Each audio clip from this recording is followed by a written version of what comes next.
बस अब स्टेशन से बाहर आ गए आप लोग, रहने दीजिए।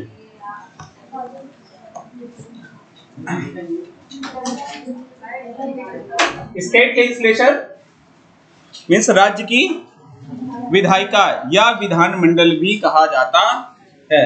लेजिस्लेचर ऑफ द स्टेट या स्टेट लेजिस्लेचर। यदि हम स्टेट लेजिस्लेचर की बात करें तो स्टेट लेजिस्लेचर के लिए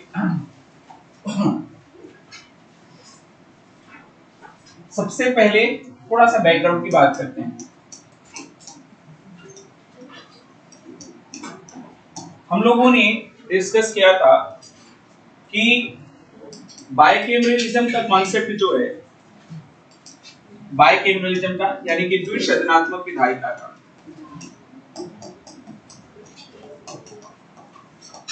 द्विसदनात्मक विधायिका का जो कॉन्सेप्ट है, ये सबसे पहली बार कब इंट्रोड्यूस हुआ था? 1921 में through government of India act 1990। ये कहां पर? केंद्र में। कहां पर? संघ में, केंद्र में। लेकिन जो राज्यों में द्विसदनात्मक विधायिका का कॉन्सेप्ट आया, तत्कालीन रूप से जो 11 राज्य थे, गवर्नर्स प्रोविंस थे, राज्यों में जो बाइकैमरलिज्म का कॉन्सेप्ट आया वो आया गवर्नमेंट ऑफ इंडिया एक्ट 1935 से। जो समय तत्कालीन रूप से 11 राज्य थे, उनमें से मात्र 6 स्टेट्स में कॉन्सेप्ट इंट्रोड्यूस किया गया, यानी कि 6 राज्यों में। 6 राज्य तत्कालीन रूप से, 6 राज्य का जब मैं कहता हूं यानी कि उस समय के लिए प्रांत, 6 प्रोविंसेस। तो जो उस समय तत्कालीन रूप से प्रोविंस थे, उनमें से जिनमें से लागू किया गया था वो बिहार, बंगाल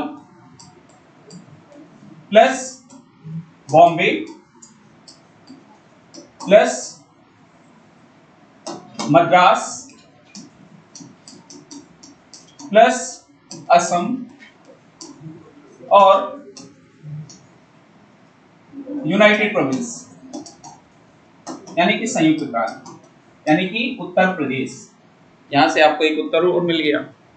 उत्तर ये मिल गया कि उत्तर प्रदेश में द्विसदनात्मक विधायिका कब आई? ये रहा। ऐतिहासिक रूप से यदि हम देखें, हिस्टोरिकल टाइम से, यूनाइटेड प्रोविंस ही जो आज उत्तर प्रदेश है, वो पहले उस समय क्या यूनाइटेड प्रोविंस संयुक्त प्रांत के रूप में था। ठीक है, यानी कि इन 6 राज्यों में द्विसदनात्मक विधायिका इंट्रोड्यूस की गई थी। बाइकैमरलिज्म का कॉन्सेप्ट। और बाइकैमरलिज्म का जो कॉन्सेप्ट है वो क्या कहता है कि 2 हाउस होंगे, एक अपर हाउस और दूसरा लोअर हाउस, जिसे हम आज लेजिस्लेटिव काउंसिल कहते हैं। यानी कि लेजिस्लेटिव काउंसिल का मतलब विधान परिषद, और विधान सभा कहते हैं लोअर हाउस को। विधान सभा यानी कि लेजिस्लेटिव असेंबली।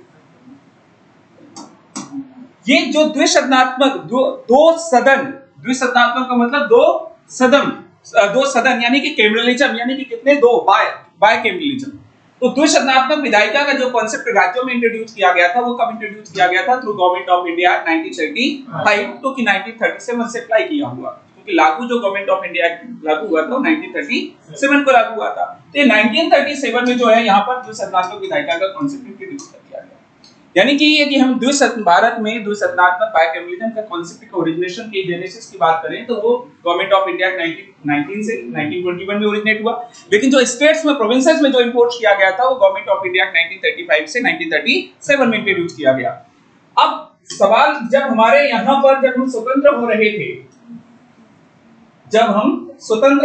थे, या हो गए थे, या क्योंकि मैं इसलिए कह रहा हूं स्वतंत्र हो रहे थे क्योंकि हमारा संविधान बनने का कार्य स्वतंत्रता के पहले ही स्टार्ट हो चुका था। तो संविधान सभा में जब डिबेट आई तो इस बात को तो लेकर के यूनिफॉर्मिटी थी, अच्छा एक चीज आप जब कंक्लूजन दे यूनिफॉर्मिटी से मुझे एक शब्द याद आ गया कि जब कंक्लूजन दे तो एक बात जरूर लिखिएगा कि जब आप कहते हैं कि भाई नॉट डिजायरेबल, क्या यूसीसी नॉट डिजायरेबल, तो वहां पर एक चीज और लिख लीजिएगा कंक्लूजन में कि unity is more important than uniformity, यानी कि एक रूपता से ज्यादा महत्वपूर्ण क्या है, एकता। क्योंकि चैलेंजेस हम किस बात को देख रहे हैं, ऑपोजिशन की। एकता जरूरी है क्योंकि यदि लागू करेंगे तो हो सकता है दंगा हो जाए, उपद्रव होना शुरू हो जाए। तो unity is more important than uniformity.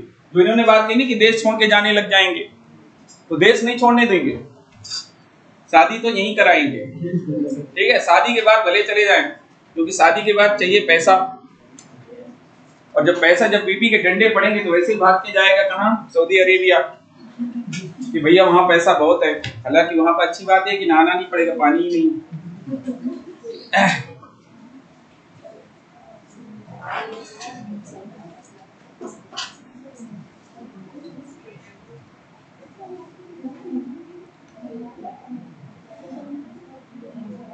ठीक है, तो मिस जो हम यूनिफॉर्मिटी की बात कर रहे हैं कि इस बात के लिए कंसेंसस था, सहमति थी कि संघ सरकार में 2 सदन हों।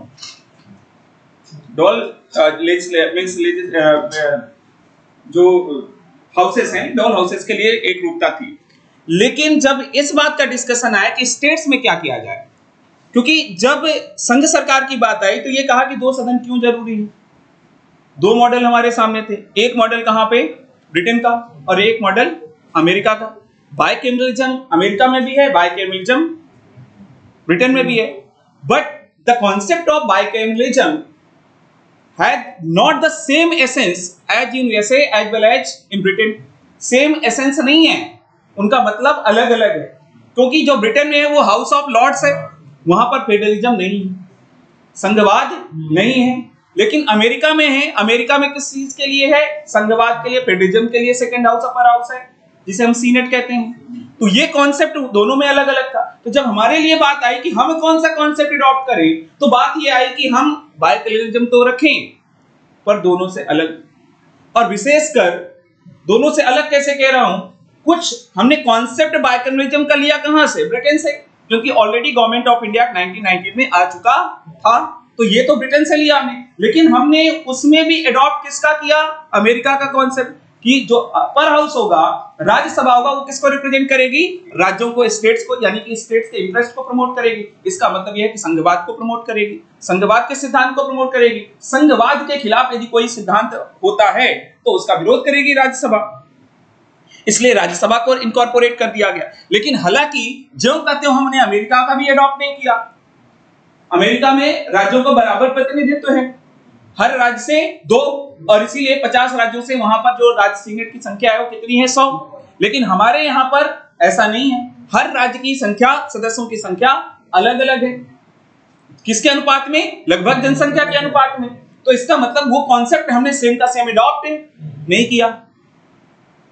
तो प्योरली यदि देखा जाए तो ना तो हम ब्रिटिशर्स का लिया हमने, ना तो जो जहां से अच्छा लगा हमारे देश के अनुकूल वही हमने लिया है। जहां से जैसे काम चल गया, हमारा काम होना चाहिए वही हमने किया कि भाई हमारे देश की बेहतरी के लिए क्या हो सकता है। लेकिन जब राज्यों की बात आई तो राज्यों में कैसी व्यवस्था की जाए, सबसे बड़ी बात कि ब्रिटेन को यदि देखें तो ब्रिटेन में ही वो खुद कॉन्सेप्ट नहीं था जो भारत में उन्होंने इंट्रोड्यूस किया। जैसे राज्य थे ही नहीं वहां पे, और हमारे यहां पर राज्य प्रोविंसेस बनाए गए, और प्रोविंसेस में bicameralism government of India act 1935 से लाया गया। वहां पर प्रोविंस थे ही नहीं, और प्रोविंस न होने के कारण राज्यों की तो सवाल ही नहीं होता। लेकिन अमेरिका में राज्य थे, लेकिन अमेरिका के राज्य और भारत के राज्यों में अंतर, वो इंटरनल मामलों में इंडिपेंडेंट हैं, हम भी लिमिटेड रूप में इंडिपेंडेंट हैं, लेकिन हमारा अस्तित्व ही, यानी कि हमारे देश के राज्यों का अस्तित्व ही केंद्र सरकार समाप्त कर सकती है। तो हमारा कॉन्सेप्ट डिफरेंट था।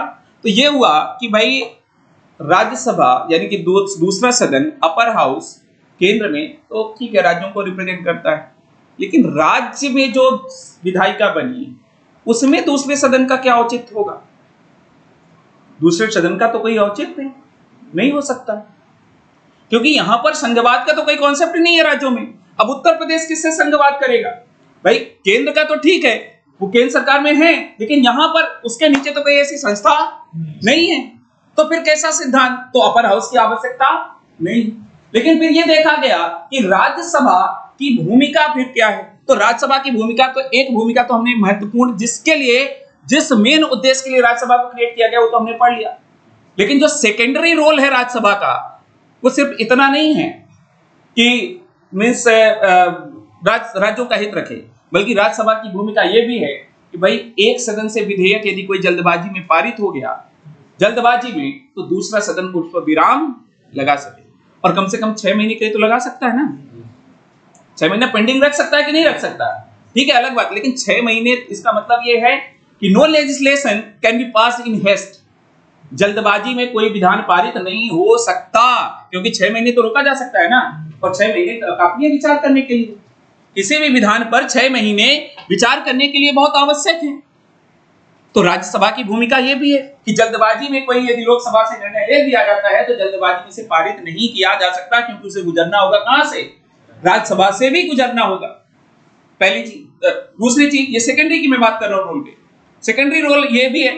प्लस इसके अलावा राज्यसभा में 12 सदस्य ऐसे भी होते हैं जो विभिन्न क्षेत्रों का अनुभव लेकर रखते हैं, है ना। इसका मतलब यह है कि हर क्षेत्र, जब हमने पढ़ा था ना कि संसद के पास क्या नहीं होता है, स्पेशलाइजेशन, तो राज्यसभा में विशेषज्ञता भी होती है। कम से कम 12 सदस्यों की तो होती है ना, अलग अलग फील्ड से। इसका मतलब कि वो अपना अनुभव उन विषयों से संबंधित रख सकते हैं, वहां पर विशेषज्ञता भी लाई जा सकती है। तीसरी चीज कि राज्यसभा की, लोकसभा में 543 सदस्य होते हैं। कोई भी विषय जो पूरे देश के लिए निर्णय लिया जा रहा है, जितना ज्यादा से ज्यादा डिस्कस करके कंक्लूजन पर पहुंचेंगे उतना ही बेहतर होगा। इसका मतलब यदि 543 सदस्य डिस्कस करते हैं और 245 और जुड़ गए तो ज्यादा डिस्कशन डिबेट हो गया ना, ज्यादा डिस्कशन डिबेट हो गया। इसका मतलब यह है कि जो निर्णय लिया जा रहा है उस निर्णय पर ज्यादा चर्चा परिचर्चा हो सकती है, ज्यादा लोग संख्या में अपने अपने विचार मत दे सकते हैं। तो इसका मतलब कि राज्यसभा की भूमिका कई डायमेंशन में, एक डायमेंशन में नहीं है। इतनी अच्छी अच्छी बातें बोल गया मैं, लिख रहे हैं सिर्फ 4 लोग, क्यों भाई? फिर जब मैं कहूंगा ये प्रश्न लिख के लाने तो कहोगे साहब इसमें लिखें क्या, हमें पता ही नहीं चल रहा। इतनी काम की बातें बोल गया, बताइए आप लोगों को दिल्ली वाली क्लासेस में बिठा दिया जाए ना तो आपका पहला पेज भी नहीं पड़ेगा, पूरी पॉलिटी हो जाएगी। उसका कारण यह है कि वहां पर लिखाने का तो कॉन्सेप्ट ही नहीं है। जिसको लिखना है लिखे, नहीं लिखना है तो नहीं लिखे, टीचर आएगा लेक्चर देगा चला जाएगा, उसे कोई मतलब नहीं कौन लिख रहा कौन नहीं लिख रहा, क्या पढ़ रहे क्या नहीं पढ़ रहे, कुछ मतलब नहीं। इतनी अच्छी अच्छी काम की बातें बोल गया मैं। एनीवे, ठीक है, क्वेश्चन लिखिए। अब इसका आंसर लिखोगे तो अपने आप पता चलेगा, ठीक है।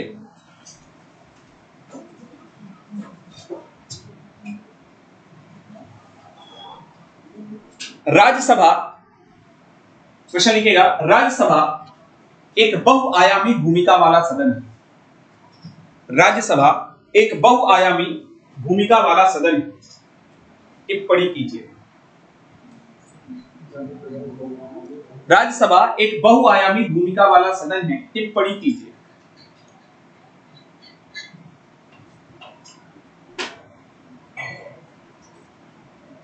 राज्यसभा is a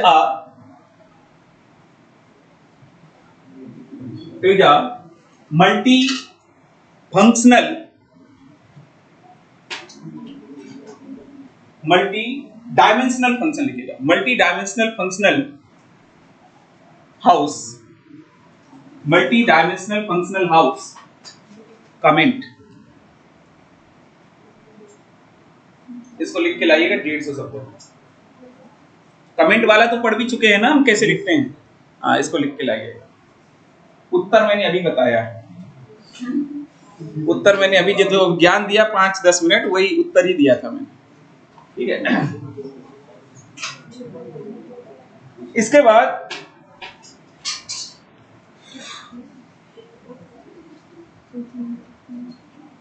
हाँ, स्पेशल पावर क्यों नहीं लिखोगे? बिल्कुल लिखोगे। अभी तुम जानते हो ना, ये लोग नहीं जानते। 312 ये लोग जानते हैं क्या? तुम भी नहीं जानते लगता है। तुम जानते हो 312 स्पेशल पावर ही जो बात कर रहे हो ना, क्या है राज्यसभा की स्पेशल पावर? बताइए। 249 क्या है? 249 312 249 कहाँ गई वो? स्मिता नहीं जानती हो, तुम बताओ। तुम उसकी शक्ल क्या दे रही हो, तुम भी बताओ हैं? शक्ल में भी अकल का प्रयोग करो। क्या है 312? Creation of knew all India services, यानी कि नई अखिल भारतीय सेवाओं का गठन कैसे किया जा सकता है? अब मैं पढ़ाऊंगा, आप लोगों को पढ़ाऊंगा, इन लोगों से चर्चा कर रहा हूं। जब क्या किया जा सकता है? संसद विधि बना करके अधिक संसद को ही राज्यसभा में एक संकल्प पारित करके संसद को विधि बनाने का अधिकार दे सकती है कि नई अखिल भारतीय सेवाओं का गठन किया जा सकता है। 249 राज्य सूची के किसी विषय पर कानून बनाना है, वो 249। तो उसके लिए कौन? राज्यसभा संसद को अधिकृत कर सकती है, वो स्पेशल पावर। तो वो भी, हालांकि ये संघवाद की भूमिका है। ये जो हमने कहा ना कि राज्यसभा किस लिए क्रिएट किया गया है? संघवाद के लिए। और संघवाद में यह है कि भाई राज्य सूची पर विशेष संघ ना बनाए, लेकिन यदि राज्यसभा अधिकृत कर देती है तो फिर संघ बना सकता है। सेंटर स्टेट रिलेशन जब पढ़ेंगे उसमें भी चीजें पढ़ेंगे, ठीक है। पर अभी जितना पता है आप लोगों को, जिनको पता है जितना, उतना तो लिखिएगा, ठीक है।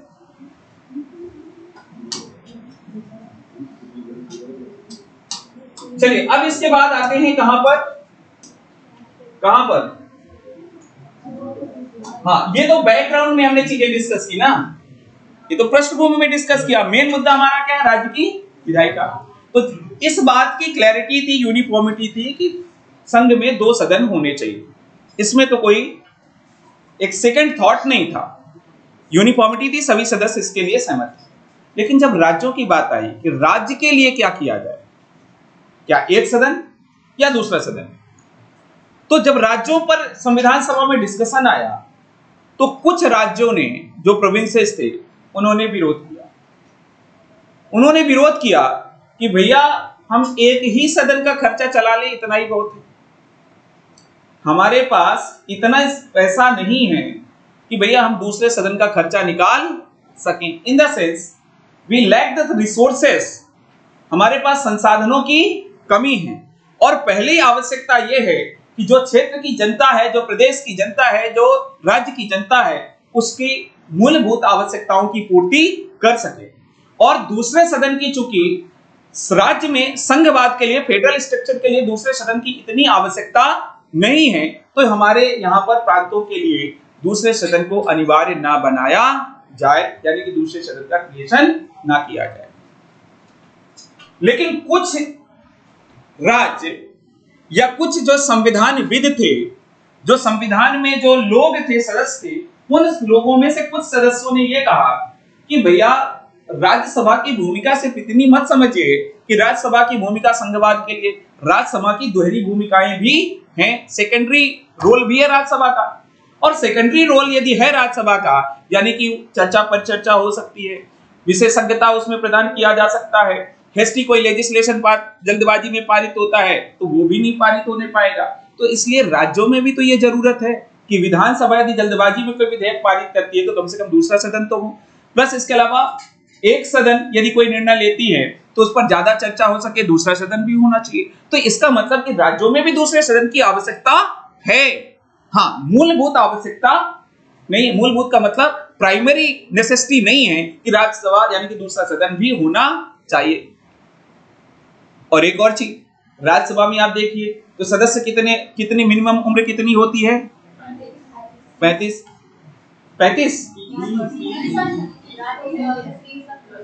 30।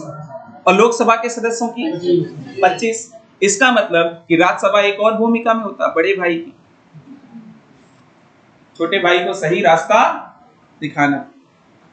समझ रहे हैं? अपर हाउस भी बोला जाता है। अपर हाउस भी बोला जाता है।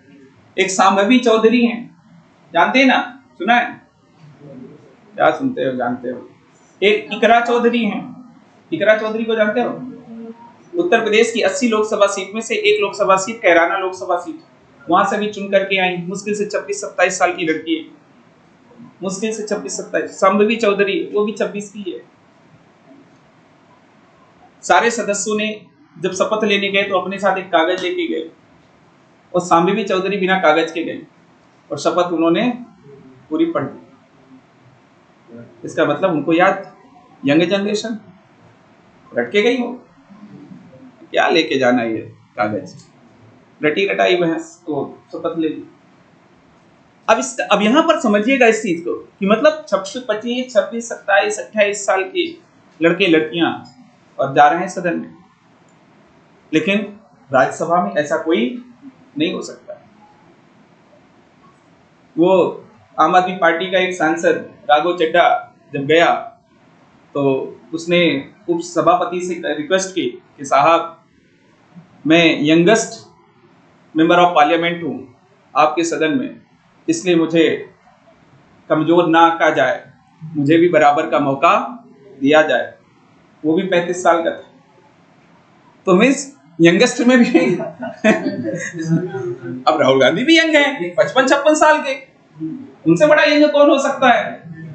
वो भी यंगेस्ट लीडर है। एनीवे, ठीक है। इसका मतलब कि राज्यसभा बड़े भाई की भूमिका में भी है, सही छोटे भाई को सही रास्ता दिखाना। वो अलग बात है छोटा भाई सुने या ना सुने, धन विधेयक के मामले में तो बिल्कुल नहीं सुनता, बाकी ज्ञान दे लो, पैसे के मामले में ज्ञान मत देना, ठीक है? तो अब यहाँ पर इसका मतलब राज्यसभा की भूमिका, तो यहीं पर सेम ये चर्चा आई कि भाई राज्यों में भी इसकी जरूरत है, बड़े भाई की भूमिका की जरूरत है, इसलिए राज्यों में भी दूसरा सदन होना चाहिए। इसका मतलब कि राज्यों में 2 सदनों या 1 सदन हो, इसके लिए विचारों में संविधान सभा के सदस्यों में एक रूपता, यूनिफॉर्मिटी नहीं थी। कुछ लोग कह रहे थे कि होना चाहिए, कुछ लोग कह रहे थे कि नहीं होना चाहिए। तो हमारे संविधान सभा के सदस्यों ने मिल करके एक ऐसा विकल्प निकाला बैलेंस्ड, कि भाई जो कैपेबल हैं उनके यहाँ पर कर दो, जो कैपेबल नहीं है, जिनके यहाँ पर संसाधन नहीं है, उनको अपॉर्चुनिटी प्रोवाइड कर दो कि भैया यदि कभी संसाधन वो जुटा सकें तो दूसरा सदन कर लें, और जिनके पास जो अभी अमीर हैं यदि कभी गरीब हो जाएं तो वो समाप्त भी कर सके, वो समाप्त भी कर सके। इसका मतलब ये हुआ कि हमारे संविधान का, जैसे आर्टिकल 79 हमने डिस्कस किया था, क्या था उसमें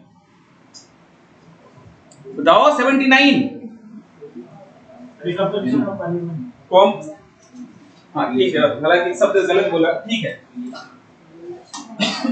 कॉन्स्टिट्यूशन ऑफ पार्लियामेंट, यानी कि संसद के गठन। तो यहां पर राज्य विधायिका, तो राज्य विधायिका यानी कि state legislature shell consist of governor, यानी कि राज्यपाल प्लस इसके साथ साथ विधान सभा, और प्लस यानी कि लेजिस्लेटिव असेंबली, और प्लस इसके साथ साथ लेजिस्लेटिव काउंसिल यानी कि विधान परिषद,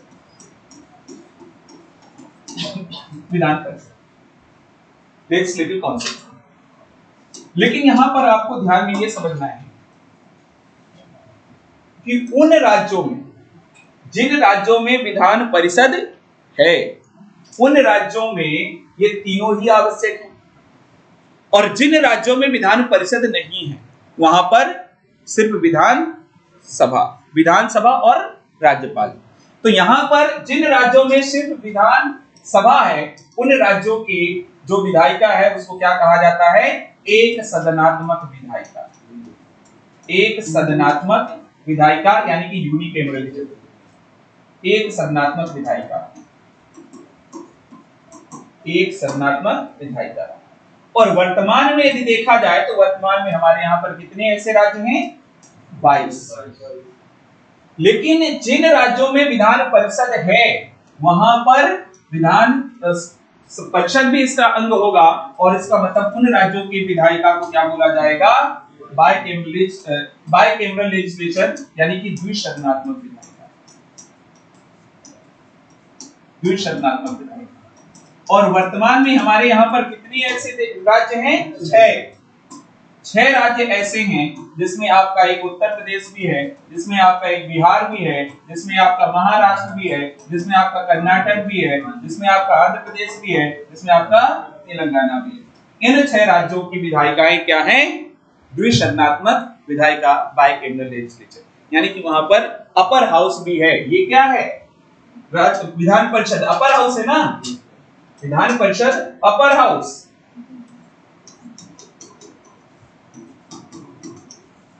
अपर हाउस, और ये आपका लोअर हाउस, निम्न सदन। अगेन लोअर हाउस क्या होगा? टेम्पोररी, यानी कि अस्थायी सदन, और ये क्या होगा? स्थायी सदन। अभी आगे हम डिस्कस करेंगे। ये किसमें है? Article number 168।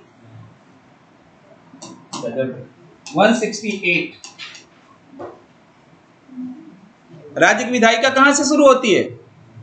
168 से ही ना, और केंद्र की विधायिका 79 से। तो जो जहां से शुरू होगा सबसे पहले गठन वही होगा, गठन वही होगा। अब 169 पे भी आते हैं, तुमने कहा 169 तो वहां पे भी आ जाते हैं। ये तो गठन की बात रही। अब इसके बाद मैंने आपको क्या कहा कि संविधान सभा ने ये किसके ऊपर छोड़ दिया है? बाद के लिए छोड़ दिया है कि जब जिस राज्य में गठन करना हो वहां पर गठन कर सकते हैं, और जिस राज्य में नहीं है, जिस राज्य में है उसको समाप्त भी कर सकते हैं। यानी कि आज आप गरीब हो, जब अमीर हो जाओ तो गठन कर लेना, और जब अभी आप अमीर हो, जब गरीब हो जाओ तो समाप्त कर देना। ये छूट दे रखी है। तो हमारी संविधान सभा ने संविधान का एक एक्स्ट्रा अनुच्छेद संविधान में डाल दिया राज्यों के लिए, और वो है article 69, one of the most important article, article 169, 169।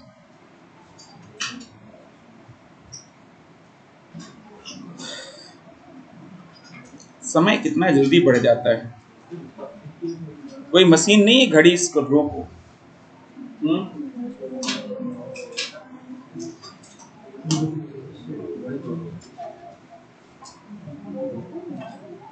देखिए article 169,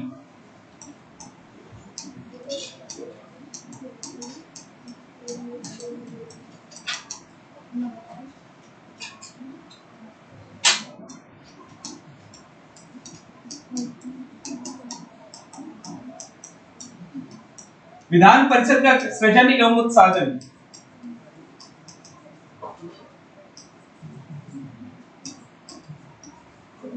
creation and evolution of legislative council.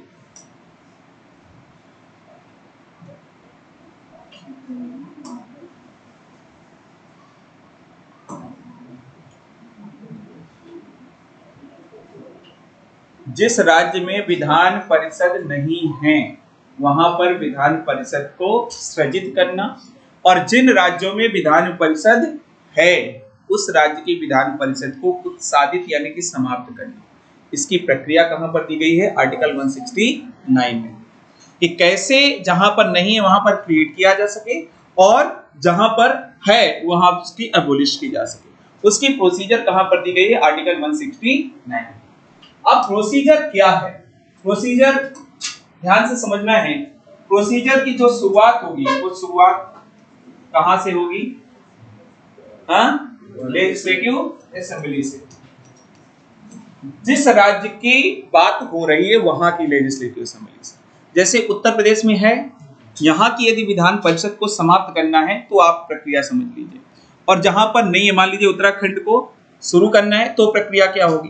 तो यहां पर यदि उत्तर प्रदेश की बात होगी तो उत्तर प्रदेश की विधानसभा, यदि उत्तराखंड की बात होगी तो उत्तराखंड की विधानसभा। लेजिस्लेटिव असेंबली से प्रक्रिया शुरू होगी।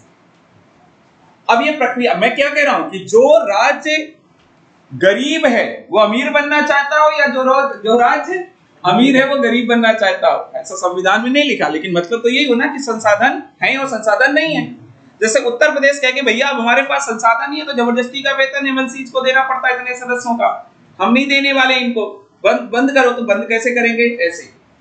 लेजिस्लेटिव असेंबली उत्तर प्रदेश की जो है वो एक संकल्प पारित करेगी, एक प्रस्ताव पारित करेगी, एक प्रस्ताव पारित करेगी। और ये प्रस्ताव कैसे पारित होगा? ये प्रस्ताव विशेष बहुमत से, सदन के कुल सदस्यों का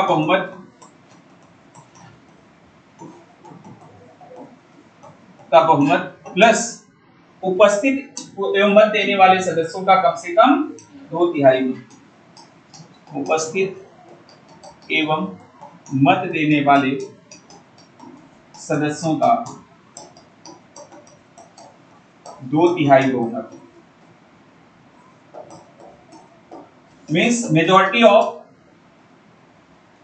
total membership of the house plus at least 2/3 majority of the members present and voting means majority of the total membership of the house plus at least 2/3 majority of the members present and voting।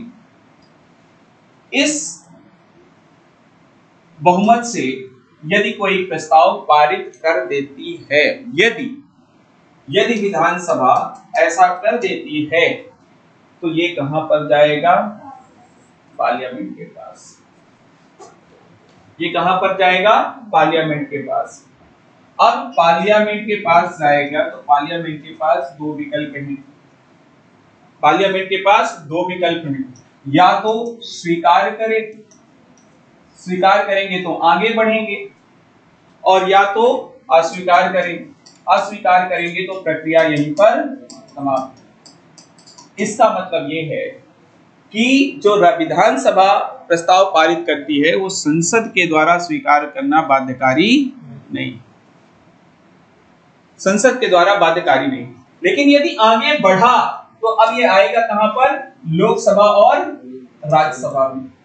Lok Sabha और राज्यसभा में means Rajya Sabha पहला भी हो सकता है, और यहाँ पर लोक जो है, मैं पहला दूसरा सदन लिख रहा हूं, ऐसे लिखेंगे तो आप लोग भी कंफ्यूज हो जाएंगे। फर्स्ट हाउस और सेकंड हाउस, और ये इसके बाद कहां जाएगा? राष्ट्रपति के पास। इसका मतलब ये हो गया कि ये प्रक्रिया कौन सी हो गई? ये एक विधि बनाने की प्रक्रिया हो गई। इसका मतलब ये हुआ कि संसद जो है वो विधि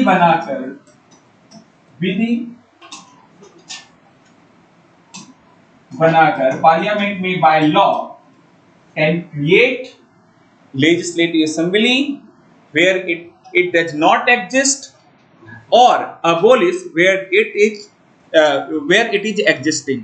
यानी कि जहां पर है वहां पर उसको उत्सादित कर सकती है, और जहां पर नहीं है वहां पर सृजित कर सकती है। इसका मतलब यह हुआ कि देखिए, प्रक्रिया की शुरुआत संसद नहीं कर रही, प्रक्रिया की शुरुआत करने की शक्ति किसके पास है? यानी कि राज्य को ही कहना पड़ेगा कि भैया अब हमें जरूरत है। लेकिन वो शक्ति राज्य को भी नहीं है कि पूरी तरह से सृजित कर दे। वो शक्ति किसके पास है? संसद के पास है। संसद विधि बनाकर गठित या सृजित या उत्सादित कर सकती है। इसका मतलब it is not binding on the parliament. Parliament चाहे तो कर सकती है और चाहे तो नहीं कर सकती। इसका मतलब राज्य की इस रिक्वेस्ट को अस्वीकार भी किया जा सकता है। और जब ये अनुच्छेद 169 के अनुसार किसी राज्य में द्वितीय सदन का उत्सृजन या उत्साधन किया जाएगा तो इसके लिए संविधान संशोधन की आवश्यकता नहीं होगी, संविधान संशोधन नहीं माना जाएगा।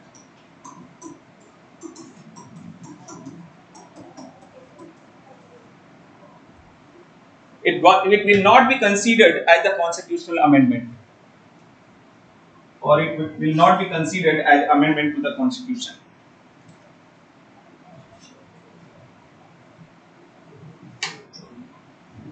इसका मतलब किसी राज्य में सृजित करना या क्रिएट करना या अबोलिश करना, इसके लिए संविधान संशोधन की आवश्यकता नहीं होती। सामान्य, यहाँ पर तो विशेष बहुमत है, लेकिन यहाँ पर समान बहुमत, यहाँ सिंपल मेजॉरिटी है। यहाँ पर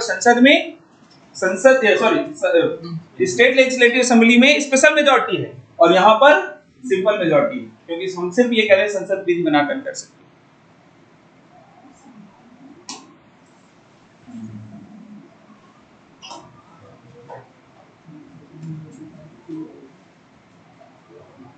ठीक है। बाकी आपका कॉम्पोजिशन वगैरह है, मैं अब सारी चीजें आपको साथ में चर्चा कर देता हूं। अब देखिए, अब उतनी चीजें पढ़ेंगे जो डिफरेंसेस के साथ है, ठीक है। तो हम यहाँ पर अगर बात करें तो अनुच्छेद 170 में कॉम्पोजिशन संरचना दी गई है। किसकी संरचना दी गई है? हाँ, विधानसभा की, लेजिस्लेटिव असेंबली की। और 171 में लेजिस्लेटिव काउंसिल की, विधान परिषद।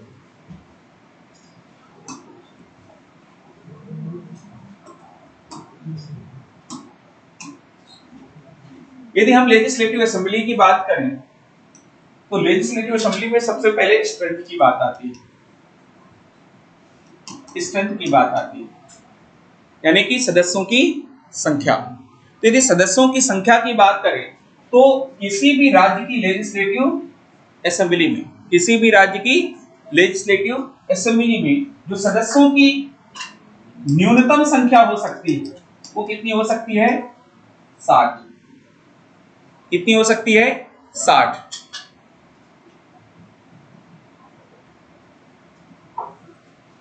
लेकिन कुछ राज्य अपवाद में, कुछ राज्य अपवाद में, गोवा, अरुणाचल प्रदेश, सिक्किम, एक्सेप्शन है ये, मिजोरम और प्लस नागालैंड।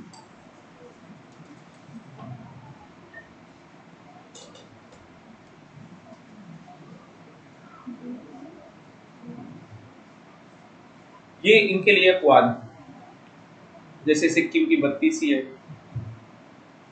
सिक्किम की कितनी है? 32। ये अपवाद स्वरूप है, छोटे राज्य हैं। वैसे यदि देखा जाए तो देश में सबसे कम उसकी है पुदुचेरी की 30 है, लेकिन वो केंद्र शासित प्रदेश है। राज्यों के मामले में सिर्फ सिक्किम में सबसे कम है, 32। ठीक है। इसके अलावा अधिकतम, किसी भी राज्य की अधिकतम सीटों की संख्या हो सकती है कितनी? 500। इससे ज्यादा इसका कोई अपवाद नहीं, no exception for that. Maximum strength of any legislative assembly can be 500, not more than that. Constitution limit determine करता है, ठीक है। अधिकतम जो है 500। तो जैसे यदि हम देखा जाए तो सबसे, जैसे मैंने आपको कम बताया, सबसे कम किसकी है? सिक्किम की। राज्यों में, स्टेट्स की बात हम कर रहे हैं, यूनियन टेरिटरी की बात नहीं कर रहे। और सबसे ज्यादा किसकी? UP, 403।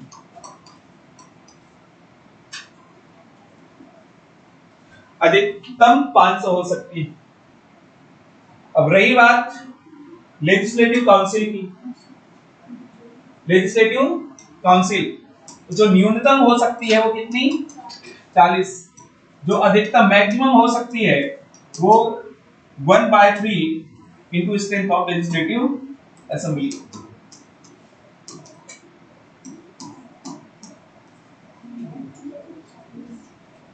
One by three into strength of legislative assembly, यानी कि अधिकतम विधानसभा की कुल सदस्यों के कुल सदस्य संख्या का 1/3। जैसे उत्तर प्रदेश में अधिकतम कितनी हो सकती है?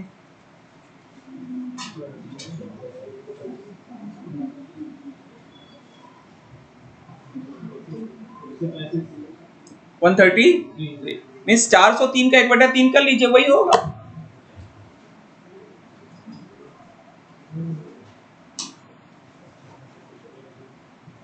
ठीक है। यहां पे जो सदस्य लेजिस्लेटिव असेंबली के, लेजिस्लेटिव असेंबली में जो सदस्य हैं वो तो आपके प्रत्यक्ष निर्वाचन के माध्यम से आएंगे। लेजिस्लेटिव असेंबली में प्रत्यक्ष निर्वाचन के माध्यम से, और यहां पर भी रिजर्वेशन होगा, वही आपके आरक्षण की व्यवस्था लागू होगी। आरक्षण की व्यवस्था यहां पर भी लागू होगी अनुच्छेद 332 के अनुसार। किसको किसको? शेड्यूल कास्ट और शेड्यूल ट्राइब को। शेड्यूल कास्ट और शेड्यूल ट्राइब को भी आरक्षण की व्यवस्था लागू होगी। लेकिन साथ ही साथ अब ये आरक्षण की व्यवस्था 106 कॉन्स्टिट्यूशन अमेंडमेंट से किसके लिए? महिलाओं के लिए, लेकिन अभी लागू नहीं हुई है, अभी ये लागू नहीं हुई है। अभी जनगणना होगी, जनगणना के बाद जब आंकड़े पब्लिश हो जाएंगे तो उसके बाद डिलिमिटेशन होगा, उसके बाद लागू होगा। वही सिद्धांत आपके 334 वाले यहां पर भी अप्लाई होंगे। 334 के प्रावधान याद है ना? शुरुआती कितने वर्षों के लिए? 10 वर्षों के लिए। अरे तो अभी कितना है ये बताओ ना? 80 वर्षों के लिए। वो यहां पर भी लागू होगा। और महिलाओं के लिए शुरुआती 15 वर्षों के लिए, वो यहां पर भी लागू होगा। सेम प्रावधान वही है, वही डिलिमिटेशन, वही 1971 और 2001, वही वाला सिद्धांत, सब कुछ वही रहेगा। लेकिन अंतर कहां पर आएगा इसमें? Legislative council. लेजिस्लेटिव काउंसिल, जो लेजिस्लेटिव काउंसिल है उसमें जो निर्वाचन है उसमें दो चीजें होती हैं, आंशिक रूप से निर्वाचित और आंशिक रूप से नामांकित। निर्वाचित और आंशिक रूप से नामांकित। आंशिक रूप से निर्वाचित और आंशिक रूप से नामांकित, partly elected and partly nominated.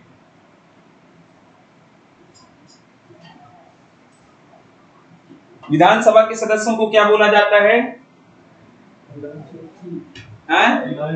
विधायक या MLA, member of legislative assembly. और जो आपका विधान परिषद होता है, MLC, member of legislative council. कहीं कहीं पर, जैसे आपके उत्तर प्रदेश में भी शायद यही बोला जाता है, उसको विधायक ना बोल करके विधान पार्षद बोला जाता है, विधान पार्षद बोला जाता है, पर वो है क्या? Member of legislative council.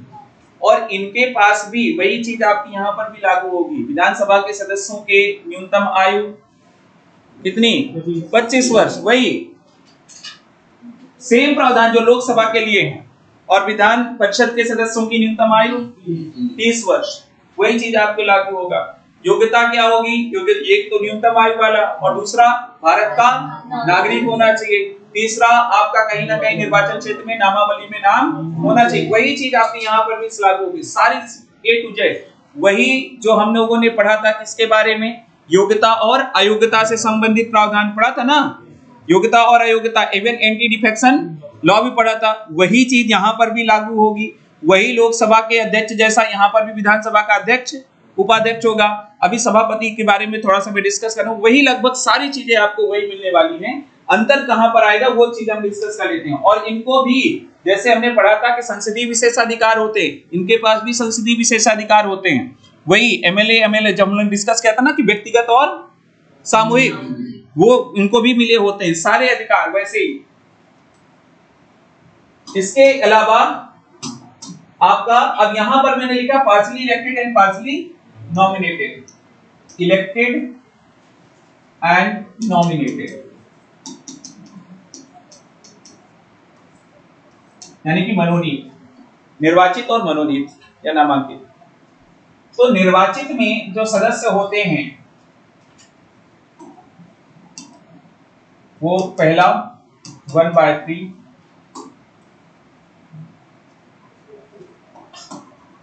दूसरा 1/3 या 1/12 कर लीजिए, तीसरा 1/12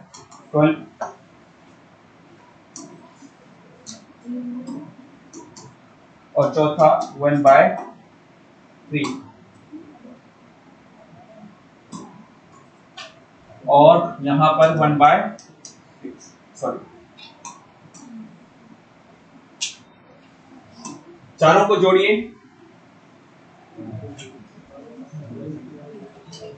एक ना आए तो पूरा काट दीजिएगा जितना लिखा है। हाँ, आ गया एक। कितने लोग एक नहीं निकाल पाए? कैसे आया? कितने लोग हैं? सही सही बताना, निकाल के दिखाओ एक कैसे आया।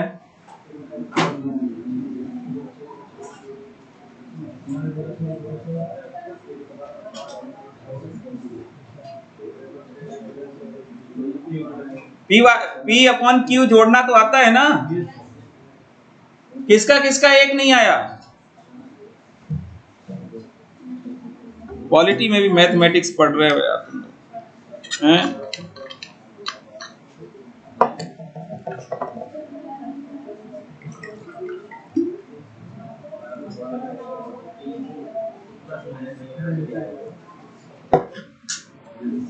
आ गया सबका?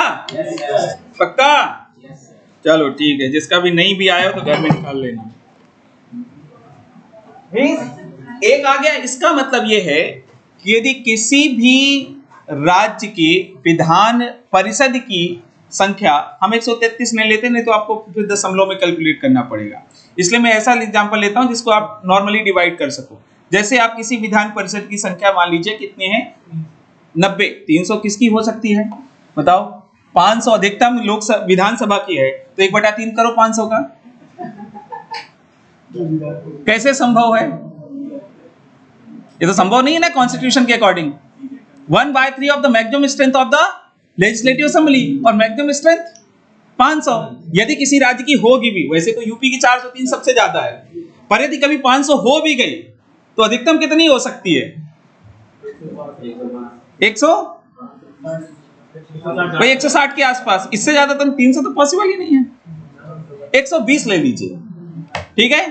120 मान लीजिए किसी राज्य की विधानसभा की संख्या 100, विधान परिषद की सदस्यों की संख्या 120 है, तो 120 में से कितने सदस्य, मैं एग्जांपल ले रहा हूं, ऐसा नहीं कि उतना ही है। एक एग्जांपल मान लीजिए कि किसी लेजिस्लेटिव काउंसिल की स्ट्रेंथ जो है 120 है, 1/3 कितना होगा? 40। 1/12 कितना होगा? 10। 1/12 10, 1/3 40, 1/6 20। सबको जोड़ दीजिए, 120 आया कि नहीं? यस सर, आ गया? पक्का? इसका मतलब समझिएगा, मैं यहां पर एग्जांपल मैंने लिया है, यहां पर 1/3 सदस्य, ये जो नॉमिनेटेड यहां पर लिखा है 1/6 सदस्यों को राज्यपाल नॉमिनेट करेगा, राज्यपाल मनोनीत करेगा।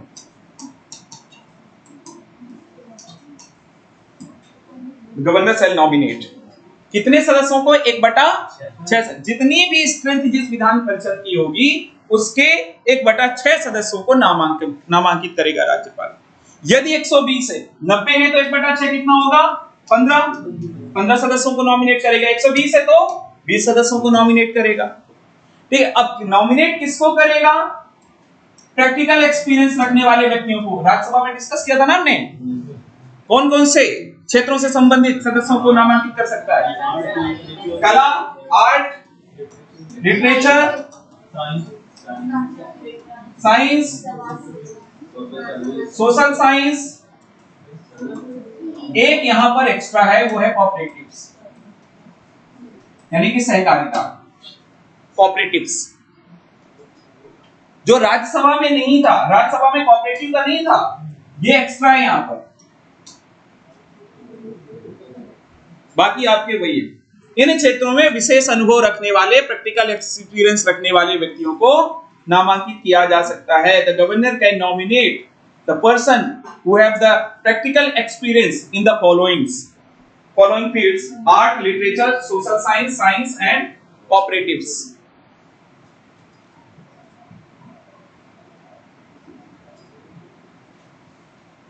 ठीक है, अब रही इधर की बात आते हैं। 1/3 सदस्यों का इनके लिए एक निर्वाचक मंडल बनेगा। क्या बनेगा? निर्वाचक मंडल। इनका निर्वाचक मंडल बनेगा। अब ये निर्वाचक मंडल के कौन लोग होंगे? ये निर्वाचक मंडल में आपके जो डिस्ट्रिक्ट बोर्ड हैं, यानी कि जिला मंडल में district board, district boards, municipalities यानी कि नगर पालिकाएं, and other local bodies, members of district boards, municipalities and other local bodies, यानी कि जिला मंडलों के, नगर पालिकाओं के और अन्य स्थानीय निकायों के सदस्य जो संसद विधि बनाकर निर्धारित करें। जो संसद means members of district boards, municipalities and other bodies which are determined by the parliament by law।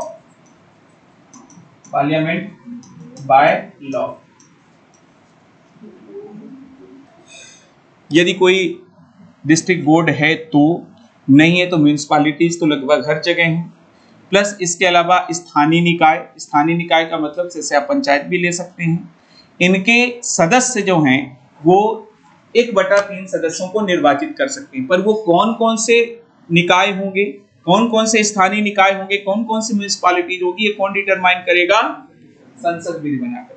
यानी कि जब जिस राज्य के लिए विधान परिषद का गठन होगा तो संसद ही विधि बना करके करेगी। तो उसी विधि में ये भी निर्धारित करेगा कि कौन कौन मतदान कर सकता है, ये वो भी निर्धारित किया जाएगा। लेकिन 1/3 सदस्यों को ये निर्धारित करेंगे। 1/12 सदस्यों को स्टूडेंट्स वोट डालेंगे। 1/12 सदस्यों को स्टूडेंट्स वोट डालेंगे। अब ये स्टूडेंट्स कौन होंगे? जो उस राज्य के निवासी हो और कम से कम 3 वर्ष का स्नातक कोर्स किया हो। कम से कम 3 वर्ष का स्नातक कोर्स किया हो, means the graduation of at least 3 years।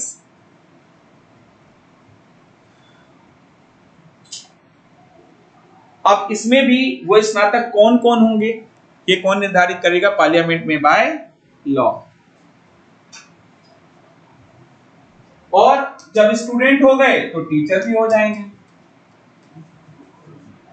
Teacher भी वोट डालते हैं। अब ये टीचर कौन से? जो राज्य में निवास कर रहे हो और प्लस कहां पर टीचर हो? कम से कम सेकेंडरी एजुकेशन, ये नहीं कि पहली दूसरी वालों को पढ़ा रहे हो, सेकेंडरी स्कूल में कम से कम, यानी कि सेकेंडरी को क्या बोलते हैं? माध्यमिक बोलते हैं ना, माध्यमिक, सीनियर सेकेंडरी, उच्च माध्यमिक, हाँ माध्यमिक बोलते हैं।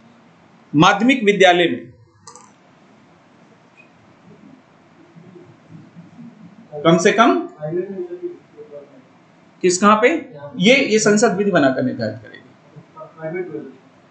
यदि लॉ में लिखा है तो प्राइवेट भी हो सकते हैं। यदि लॉ में लिखा है तो हर राज्य के लिए सेम नहीं है, ये लॉ डिटरमाइन करता है। पार्लियामेंट में बाय लॉ डिटरमाइन। ठीक है। इसके अलावा 1/3 सदस्यों को राज्य विधानसभा के सदस्य,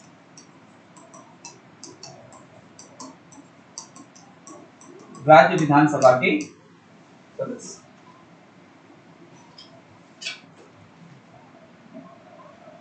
राज्य विधानसभा के सदस्य निर्वाचित करेंगे। और वो जो निर्वाचन होता है, वो proportional representation with single transferable vote, आनुपातिक प्रतिनिधित्व की एकल संख्यणीय मत पद्धति का प्रयोग। Elected by proportional representation with single transferable vote.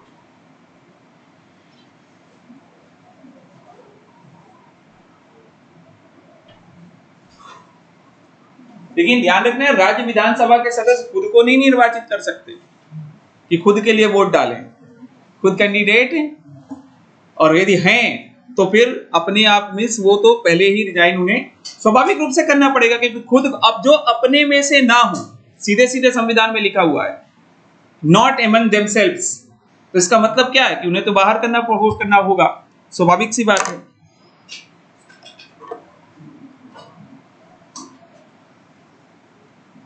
ठीक है, ये आपके हो गए क्या?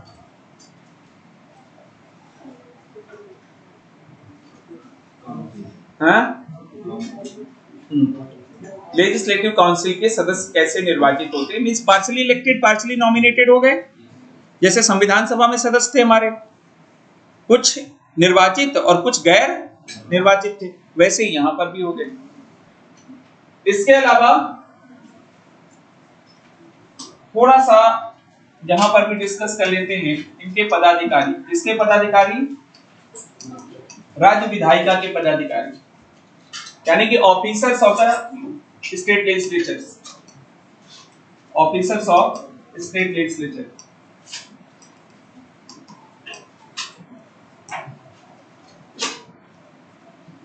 यहां पर यदि हम बात करें लेजिस्लेटिव असेंबली के लिए, तो लेजिस्लेटिव असेंबली में ऑलरेडी हम डिस्कस कर चुके हैं, वही चीज आपकी लोकसभा जैसे, एक स्पीकर होगा और एक डिप्टी स्पीकर होगा, एक उपाध्यक्ष, एक अध्यक्ष होगा और एक उपाध्यक्ष होगा।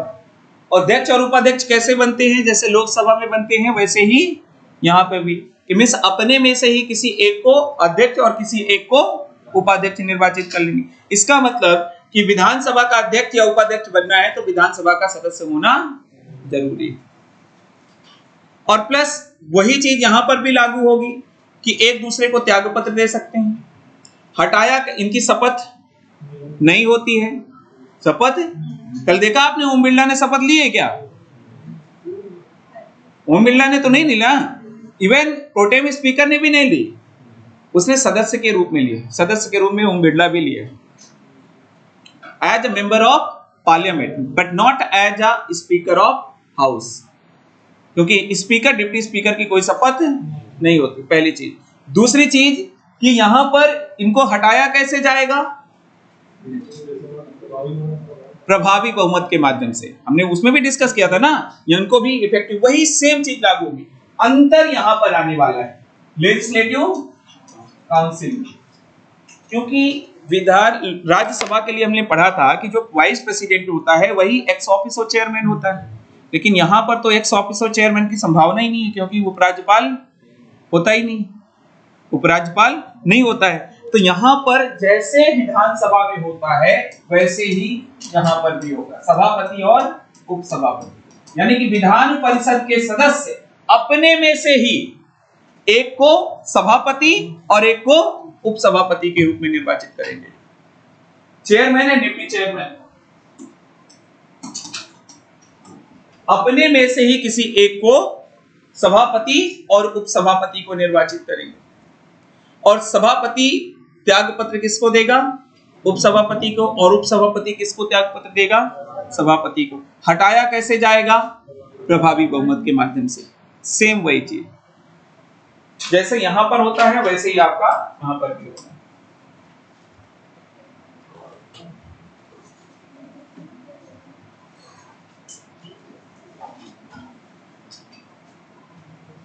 और जो हम लोगों ने वो पढ़ा था क्या, स्थगन, सत्रावसान, विघटन, सब कुछ सेम, सब कुछ सेम, यानी कि एडजमेंट, प्रोरोगेशन और रिजोल्यूशन। अंतर कहां पर आएगा? शब्द का। जहां पर राज्यपाल लिखा था तो जहां पर राष्ट्रपति लिखा था वहां पर प्रेसिडेंट, यानी कि सत्र को सत्रावसान करने की शक्ति किसके पास होगी? सत्रावसान करने की शक्ति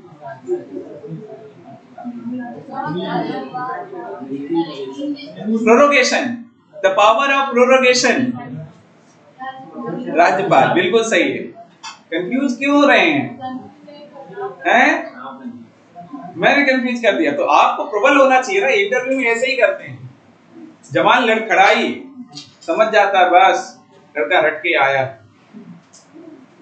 लड़खड़ाने वो इतना ही तो, इतना उन्हें अनुभव होता है कि थोड़ी सी जवान लड़खड़ाई, ये कई बार वो करते भी है, नहीं ऐसा नहीं होता है सब, मुझे तो ऐसा ही लग रहा है।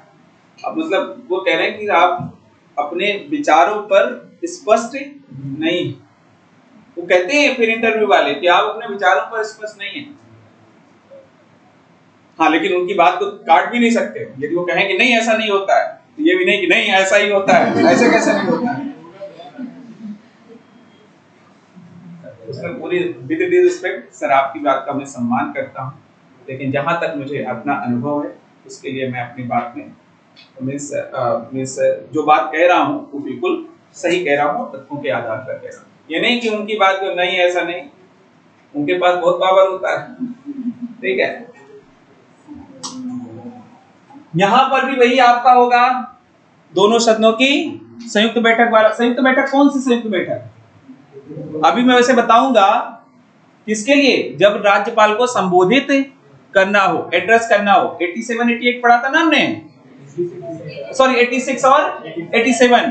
86 में मैसेज और एड्रेस दोनों था, और 87 में ये किसकी शक्ति थी? राष्ट्रपति की। तो वहां ये चीज यहां पर भी राज्यपाल के लिए भी होगी, वही सब कुछ सेम है।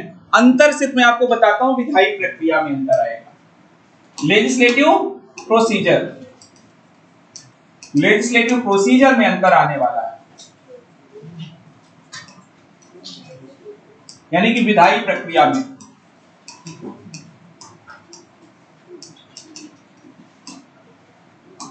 पहला चीज, एक कंडीशन समझिएगा, दो कंडीशन हो सकती है कि कोई विधेयक की शुरुआत कहां से हो रही? लेजिस्लेटिव काउंसिल से। विधेयक कोई बिल है, वो शुरू कहां से हो रहा है? लेजिस्लेटिव काउंसिल से। जैसे हमने केंद्र में पढ़ा था ना, विधेयक वैसे ही तैयार होगा, या तो मंत्री या तो निधि सदस्य, सब कुछ वही होगा। अब पास कैसे होगा सदन के अंदर, ये महत्वपूर्ण है। बिल तैयार हो गया, बिल आ गया कहां पर? लेजिस्लेटिव काउंसिल में इंट्रोड्यूस कर दिया गया। तो इंट्रोड्यूस करने के बाद ये यहां से मान लीजिए क्या हो गया? पारित। तो पारित हो गया तो कहां पर जाएगा? Legislative assembly. अब लेजिस्लेटिव असेंबली के पास क्या क्या ऑप्शन है? या तो पारित कर दे, और पारित करने के बाद राज्यपाल के पास चला जाएगा, ठीक है, या तो अस्वीकार कर दे, या तो संशोधन कर दे। संशोधन करेंगे तो कहां पर आएगा? हाँ, लेजिस्लेटिव काउंसिल के पास आएगा। लेजिस्लेटिव काउंसिल हो सकता है संशोधन से असहमत हो, ये भी हो सकता है। लेजिस्लेटिव काउंसिल हो सकता है कि वो संशोधन से असहमत हो, ठीक है। इसके अलावा और क्या कर सकती है? पेंडिंग, पेंडिंग रहा है, ये भी हो सकता है। इन सभी कंडीशन में बिल समाप्त हो गया।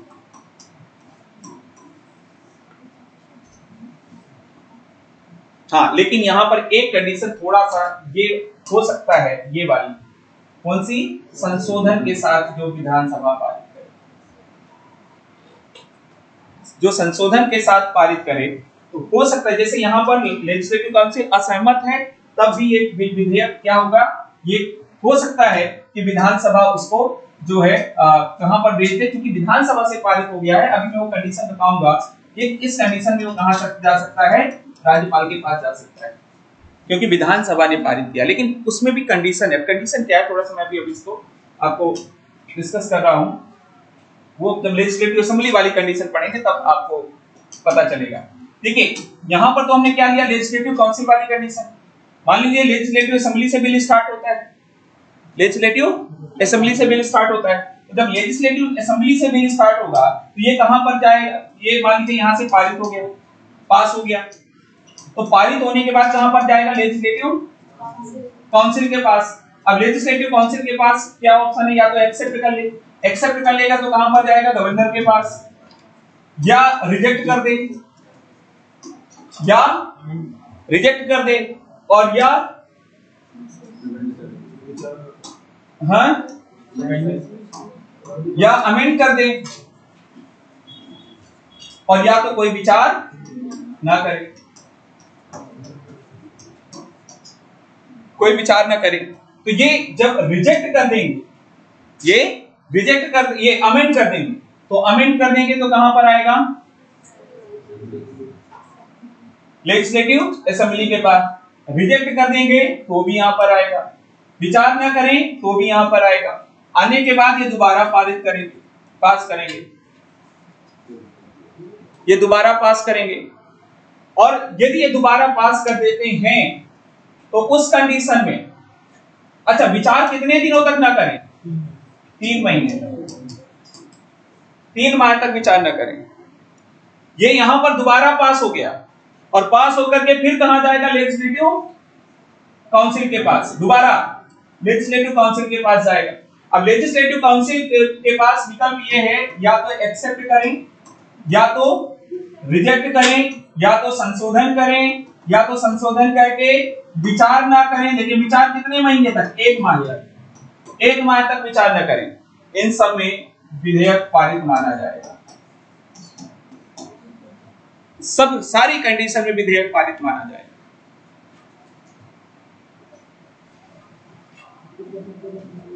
इसका मतलब क्या हुआ?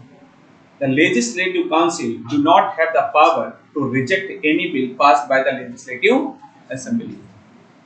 मीन्स विधानसभा के द्वारा पारित किसी भी विधेयक को विधान परिषद के पास अस्वीकार करने की शक्ति नहीं है। लेकिन शक्ति कौन सी है? विलंबनकारी शक्ति, डायलेटरी पावर ऑफ 4 months। 3 महीने ये हो गए, 1 महीने ये हो गया। Means the legislative council has the maximum power to delay the any bill passed by the legislative assembly of 4 months. 4 months dilatory power. इसका मतलब 4 माह की अधिकतम विलंबनकारी शक्ति।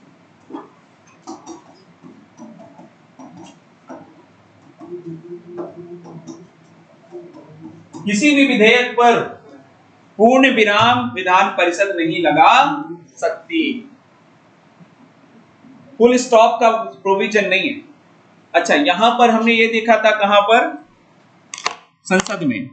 यदि राज्यसभा रोक देती है तो अधिकतम कितने महीने तक? 6 महीने तक रोक सकती है, या रिजेक्ट कर देती है, या संशोधन के साथ पारित करती है जिसे लोकसभा स्वीकार नहीं करती है, तो उस स्थिति में राष्ट्रपति संसद के दोनों सदनों की संयुक्त बैठक बुला सकता है।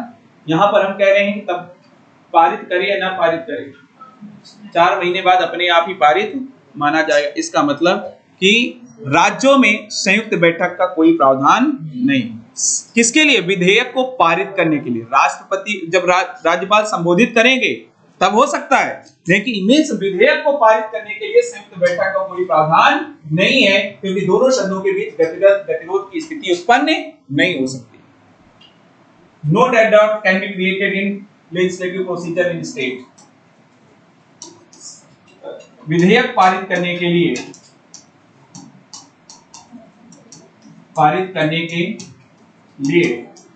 संयुक्त बैठक नहीं हो सकती।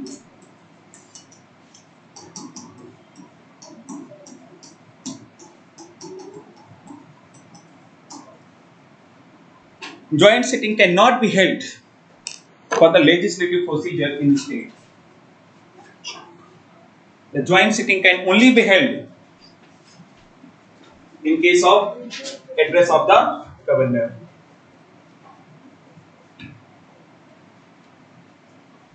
यानी कि राज्यपाल के संबोधन के लिए ही क्या हो सकता है? ज्वाइंट सिटिंग हो सकती है। अब ये विधेयक हमने पारित करा दिया, विधेयक पारित हो गया। विधेयक पारित होने के पास कहां गया? गवर्नर के पास गया। गवर्नर के पास यानी कि इसका मतलब यह है कि गवर्नर अब अपना क्या करेगा? स्वीकृति या अस्वीकृति। आर्टिकल 200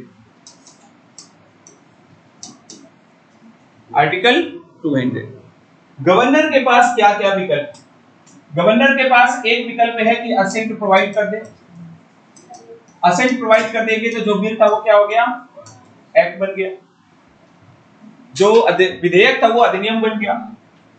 इसके अलावा दूसरा विकल्प है कि विदहोल्ड कर लें, यानी कि अस्वीकृत कर दें। असेंट को विदहोल्ड करने यानी कि असेंट देने से मना कर दें, अनुमति देने से, विधेयक पर अनुमति देने से मना कर दें। दूसरा विकल्प हो सकता है। इसका मतलब कौन सा वीटो हो गया? ये एब्सोल्यूट वीटो, निरपेक्ष वीटो। एब्सोल्यूट वीटो हो गया ना, वही कंडीशन। तीसरी, बिल को रिटर्न कर दें if it is not a money bill. धन विधेयक पर रिटर्न करने की शक्ति नहीं है, तो मींस ये क्या हो गया? कौन सी शक्ति? वीटो शक्ति, सस्पेंसिव वीटो, यानी कि निलंबनकारी शक्ति। सस्पेंसिव वीटो हो गया, निलंबनकारी शक्ति।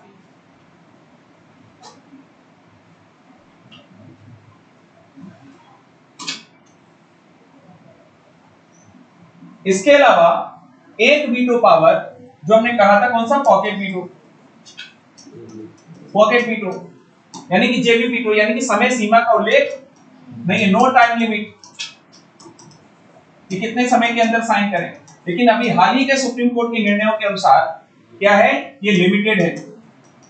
लिमिटेड का मतलब ये है कि संविधान में ऐसा कोई विकल्प राज्यपाल के लिए दिया नहीं गया है, इसलिए राज्यपाल ये विकल्प को अडॉप्ट कर सकते हैं, लेकिन लंबे समय तक विधेयक पर अपनी अनुमति को रोक नहीं सकते। या तो अनुमति दें या तो अस्वीकृत करें, कुछ ना कुछ निर्णय उनको करना पड़ेगा।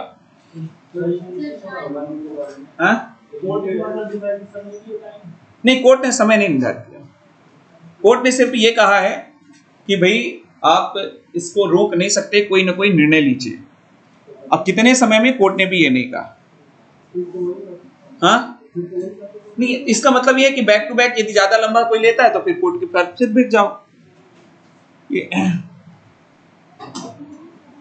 ठीक है, इसके अलावा अच्छा ये कौन सा हो गया, ये भी, ये सारी शक्तियां तो हमने राष्ट्रपति को भी देखी थी।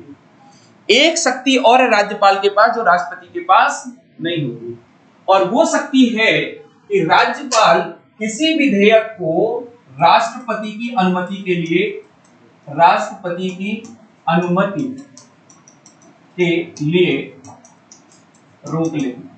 रोक ले का मतलब उसको राष्ट्रपति की, भैया मैं इस पर अनुमति नहीं दूंगा, राष्ट्रपति के पास विधेयक जाएगा, यदि राष्ट्रपति इस पर एग्री हो जाते हैं तो मतलब अनुमति हो गई। अब ऐसा क्यों? ऐसा इसलिए, विशेषकर एक प्रावधान संविधान में दिया गया है जिसके लिए राज्यपाल आवश्यक रूप से राष्ट्रपति के पास भेजेंगे। इसका मतलब यह है कि राज्यपाल अपने से उस पर सिग्नेचर नहीं कर सकते, करना भी चाहते हो तो आवश्यक रूप से। एक वो है जो हाई कोर्ट की पावर को, हाई कोर्ट की पावर को प्रभावित करता हो, हाई कोर्ट की शक्ति को प्रभावित करने वाले विधेयक को यदि कोई राज्य सरकार द्वारा, राज्य विधायिका द्वारा पारित किया जाता है तो राज्यपाल अनिवार्य रूप से उस विधेयक को राष्ट्रपति की अनुमति के लिए रोकेंगे। Means the governor shall reject the bill for the consideration of the president. The governor shall reject the bill for the consideration of the president compulsorily, which affects the power of the high courts. लेकिन इसके अलावा भी कुछ विधेयकों को रोक सकता है। यहां पर तो अनिवार्यता है, यहां पर तो राष्ट्रपति, राज्यपाल के लिए अनिवार्यता है कि राष्ट्रपति की अनुमति के लिए रोकेंगे। लेकिन कुछ ऐसे हैं जहां पर अनिवार्यता नहीं है। अनिवार्यता नहीं का मतलब राज्यपाल स्वविवेक से काम कर सकते हैं कि भैया उसको भेजना है या नहीं भेजना है। कौन से मामले में? मामला हो सकता है आपका जो डीपीएसपी के प्रावधानों के विपरीत हो। The bill which is against the provisions of directive principles of state policy. Any bill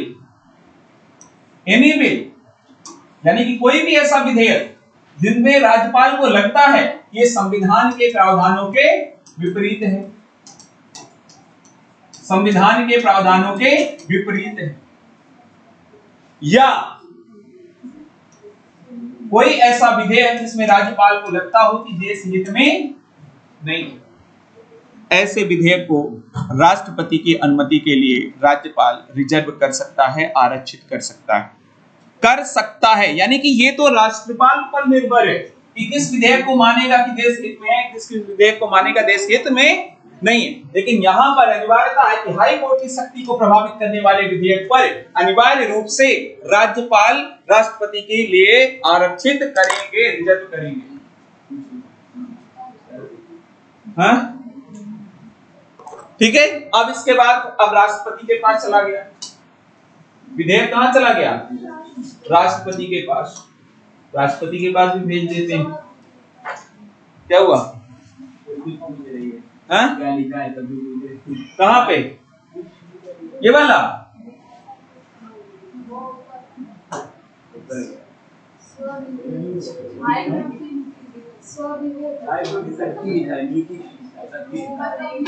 ये वाला स्वविवेक। अपना विवेक लगाओगे तो वैसे स्वविवेक हो जाएगा। अरे उसका छोड़ो, वो अंग्रेजी है।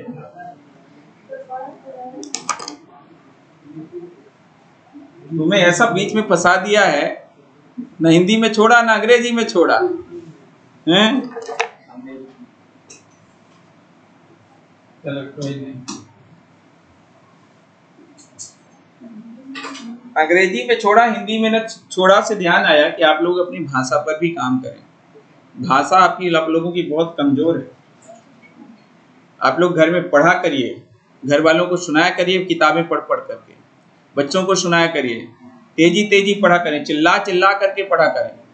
रावण जैसे हंसता था ना, वैसे पढ़ा करें और लिखा करें, सुलेख लिखा करें। बहुत कल आंसर मैंने चेक किया, मुझे ठीक नहीं लगा, उसको मेहनत कीजिए, इस पर काम करिए सभी लोग भाषा पे। देखिए भाषा महत्वपूर्ण नहीं है एग्जाम के लिए, पर भाषा भाषा होनी चाहिए। मतलब समझ रहे हैं, भाषा हो, ये नहीं कि जैसे मैं खाना खाने जा रहा हूं, खाना मैं तुझे खाने आ रहा हूं। अब ये लिख दोगे तो भाई एग्जामिनर क्या समझेगा? सेंटेंस में शब्द वही हैं, पर शब्द कर्ता कर्म क्रिया, कहाँ क्रिया पहले हो गई, कर्ता बाद में हो गया, कर्म का पता ही नहीं है। तो ऐसा नहीं होना चाहिए, ठीक है। और दूसरी बात, अशुद्धियां भी थोड़ा बहुत चलती हैं। ग्रामर इतनी ज्यादा चेक नहीं की जाती एग्जाम में, बेसिक हिंदी और अंग्रेजी के पेपर में चेक होगी, लेकिन आपके इन पेपर्स में नहीं होगी। लेकिन किसी भी एग्जामिनर का, इन्विजिलेटर का फ्लो नहीं बिगड़ना चाहिए पढ़ने में, कि आप कुछ का कुछ ही लिख रहे हो। जैसे कल कुछ चीजें, छोटी छोटी चीजें मैंने दिखी, अब मैं पॉइंट आउट नहीं करूंगा, नहीं तो आपके मन में आ जाएगा कि मेरे लिए कह रहे हैं। पर ऐसा है, जहां पर छोटी ती होनी चाहिए वहां पर बड़ी ती हो रही है, जहां पर छोटा सु होना चाहिए वहां पर बड़ा सु हो रहा है, जहां पे ए होना चाहिए वहां पे ओ हो रहा है। तो मिस ये चीजें ना हो, इस चीज को ध्यान में रखना है। एक आध जगह चल जाएगा, लेकिन हर लाइन में ऐसी चीजें ना हो, इसलिए मैं कह रहा हूं भाषा पे काम करिए। अभी आप लोग क्या हैं, अभी आप लोग, इसका मतलब अभी घर बना नहीं है, अभी सिर्फ नींव ढल रही है। तो नींव जब जब ढल रही है तो अपने आप को सुधार सकते हैं, लेकिन जब एक समय आएगा, आज से 2 साल बाद, फिर आपकी हिम्मत नहीं होगी कि उसको सुधार सके। तो इसलिए जरूरी है कि अभी नींव बना रहे हैं तो अभी सुधारने का मौका है, समय भी है पर्याप्त। और कोई भी काम ऐसा संभव नहीं, ऐसा नहीं है जो नहीं हो सकता है, हर काम संभव। हाँ, मेहनत तो थोड़ी सी करनी पड़ेगी।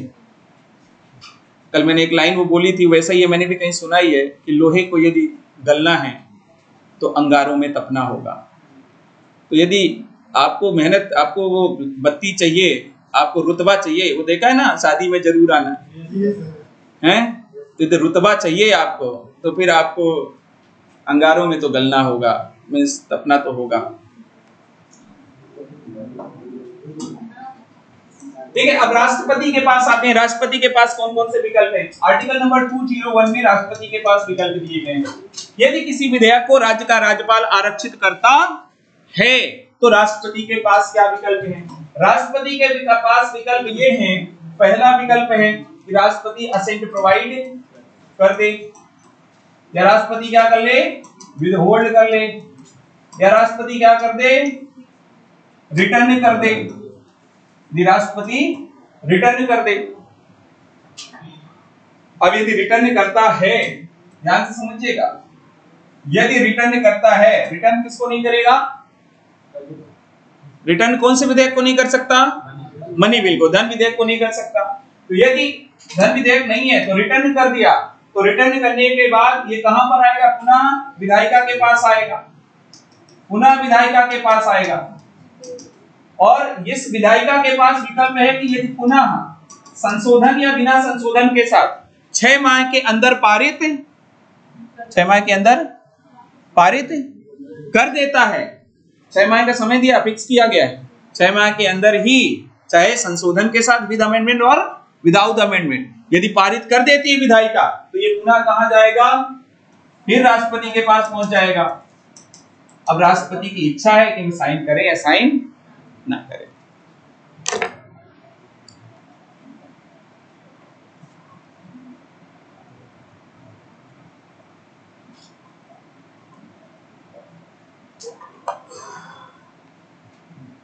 देखिए 6 महीने के बाद का कोई मतलब नहीं रह जाएगा, 6 महीने के अंदर करना पड़ेगा। और या तो हो सकता है कि दोबारा भेजे ही नहीं विधायिका, ये भी हो सकता है। ठीक है,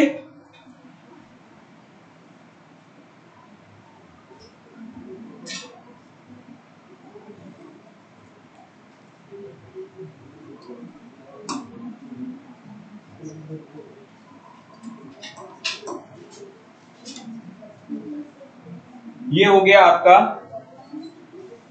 इनके अलावा जो अनुच्छेद 168 से लेकर के और अभी तक मैंने जो चर्चा की अनुच्छेद 201 तक, इवन इसके आगे चाहे वो 202, जैसे अनुच्छेद 212 में बजट है ना, एनुअल फाइनेंशियल स्टेटमेंट, वैसे 202 में राज्य का बजट है। इनके अलावा जितनी भी चीजें हमने केंद्र में पढ़ी हैं वो सारी चीजें सेम टू सेम कहां पर, राज्यों में। अनुच्छेद 168 से लेकर के जो तो हमने पढ़ा उतने अंतर को छोड़ करके बाकी सब आपकी सेम है। सिर्फ अंतर कहां पर आएगा, लोकसभा की जगह विधानसभा, राज्यसभा की जगह विधान परिषद, राष्ट्रपति की जगह राज्यपाल, लोकसभा स्पीकर की जगह विधानसभा स्पीकर, राज्यसभा के सभापति की जगह विधान परिषद का सभापति, सब कुछ चीजें वही होंगी। जहां राज्य की केंद्र, जहां भारत की संचित निधि थी वहां पर राज्य की संचित निधि, जहां पर संघ की भारत की आकस्मिक निधि थी वहां पर राज्य की आकस्मिक निधि, जहां भारत सरकार की लोक लेखा निधि थी वहां पर राज्य की लोक लेखा निधि। वैसे ही आपका वित्त मंत्रालय होगा, वैसे ही राज्यपाल का दायित्व होगा कि संसद के दोनों सदनों में क्या रखवाए, वार्षिक वित्तीय विवरण को रखवाए। वैसे ही संचित निधि पर भारित व्यय होगा, संचित निधि पर प्रतिस्थापित व्यय होगा। किसका, जैसे वहां पर राष्ट्रपति है तो यहाँ पर राज्यपाल हो जाएगा, वहां पर जैसे यूपीएससी लिखा है तो यहाँ पर क्या हो जाएगा,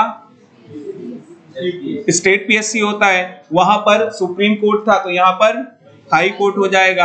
हाई कोर्ट की पेंशन बस छोड़ करके, हाई कोर्ट की पेंशन जजेज की जो होती है वो भारत की संचित निधि पर होती है, क्योंकि जब हाई कोर्ट पढ़ेंगे तो हम पढ़ेंगे कि हाई कोर्ट का जो जज है उसका जीवन में ट्रांसफर भी होता रहता है, उसका ट्रांसफर भी होता रहता है। तो जब तक जहां पर है, जैसे उत्तर प्रदेश में इलाहाबाद हाई कोर्ट में कोई जज काम कर रहा है तो तब तक तो ठीक है, यहां से देंगे। लेकिन जब यहां से जाकर के बाद और जोधपुर हाई कोर्ट में चला जाएगा, जोधपुर से अरुणाचल ईटानगर हाई कोर्ट में, गुवाहाटी हाई कोर्ट में पहुंच जाएगा, तो फिर इसका मतलब है कि कई राज्यों में काम किया तो बेचारे को पेंशन कौन सा राज्य देगा। तो फिर कहा गया कि भारत सरकार देगी, भारत की संचित निधि पर भारित होगा, क्योंकि आपने कई राज्यों में काम किया, उसके लिए एक राज्य रिस्पॉन्सिबल नहीं है। तो जब तक काम करेगा तब तक तो ठीक है, जिस राज्य में काम करेगा वहीं से ले लेगा।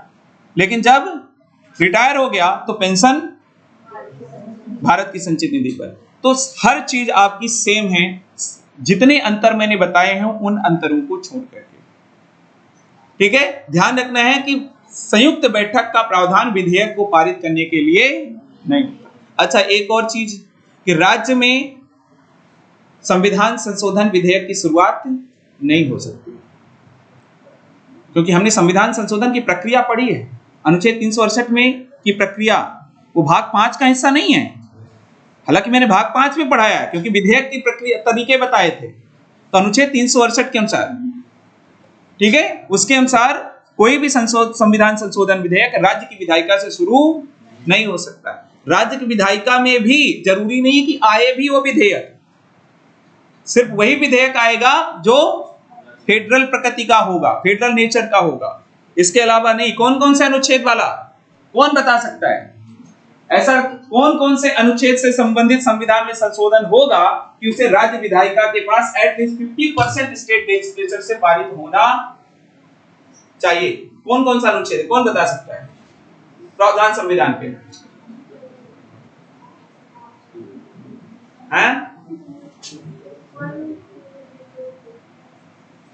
क्वेश्चन लिखिए मेंस का।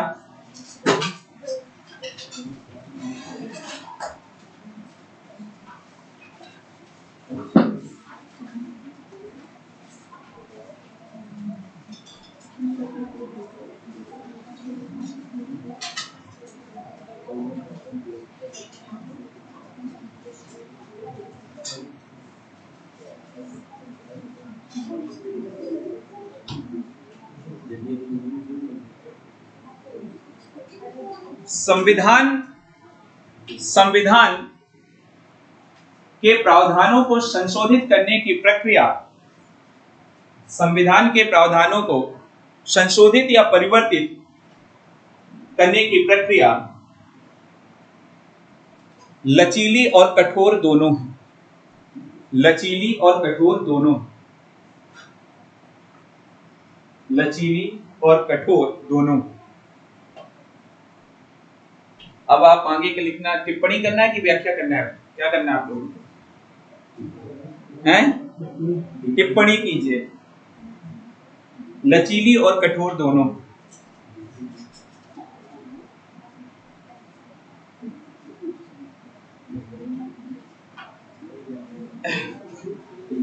The procedure of amendment of the constitution, the procedure of the amendment of the provisions of the constitution, the procedure of amendment of the provisions of the constitution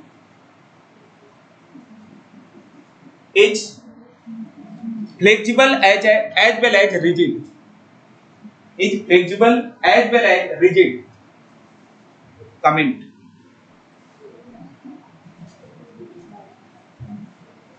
इसमें कंटेंट भी आपको दे चुके हैं और आपको टिप्पणी की लिखने का तरीका भी दे चुके हैं। अब आपको लिखना है। कंटेंट है आपके पास पूरा नहीं है? लचीली का मतलब आसान प्रक्रिया और कठोर का मतलब जो आपने रिजिड लिखा है मतलब कि सरल प्रक्रिया नहीं। तो आपको वहां पर बताना है कौन से ऐसे प्रावधान है जिनको परिवर्तित करने के लिए सरल प्रक्रिया है, यानी कि 368 का भी प्रयोग नहीं होगा। जैसे अभी डिस्कस किया था अनुच्छेद 168, कल भी एक डिस्कस किया था, 2 और 3। तो ये क्या है? सरल प्रक्रिया हो गई जिनको आप रबड़ की तरह मोड़ सकते हैं। और कुछ ऐसे हैं जिनको कठोर है, लेकिन कठोर भी 2 प्रकार के हैं। संसद के दोनों सदनों में कुछ प्रावधानों को चाहिए कि विशेष बहुमत, और कुछ को तो संसद के दोनों सदनों का विशेष बहुमत के साथ साथ आधे, कम से कम आधे राज्य की विधायिकाओं की सहमति भी आवश्यक है। इसका मतलब वो तो और भी ज्यादा कठोर हो गए, कठोरतम प्रावधान हो गए। तो गुड, बेटर, बेस्ट, तीनों तरह के प्रावधान हो गए। कुछ ऐसे भी प्रावधान है जो बहुत ही सिंपल है, कुछ सिंपलर है और कुछ सिंपलेस्ट है। सिंपलेस्ट तो नहीं है, कुछ सिंपल है, कुछ हार्ड है और कुछ हार्डेस्ट है। ठीक है, तो यह आपको लिखना है। अब आप कैसे लिखेंगे ये आपके ऊपर। कंटेंट भी है किसमें, कौन सा? अब प्रभावी, उसमें तो संविधान में संशोधन ही नहीं हुआ। बिल्कुल आएगा एग्जाम्पल के रूप में। उसमें तो विधि बनाने की भी आवश्यकता नहीं थी भाई साहब, बाकी में तो विधि बनाने की, उसमें राष्ट्रपति का ऑर्डर काम कर गया, प्रेसिडेंशियल ऑर्डर है। हाँ बिल्कुल, एग्जाम्पल नहीं लिखोगे तो फिर कैसे संभव होगा? एग्जाम्पल तो लिखना ही पड़ेगा। और एग्जाम्पल सब कुछ आपको पता है, बस क्या करना होता है, कनेक्ट करना होता है, दिमाग को सोचना होता है कि ऐसा कौन सा एग्जाम्पल यहाँ पे लिख सकते हैं। 250 सारे का मतलब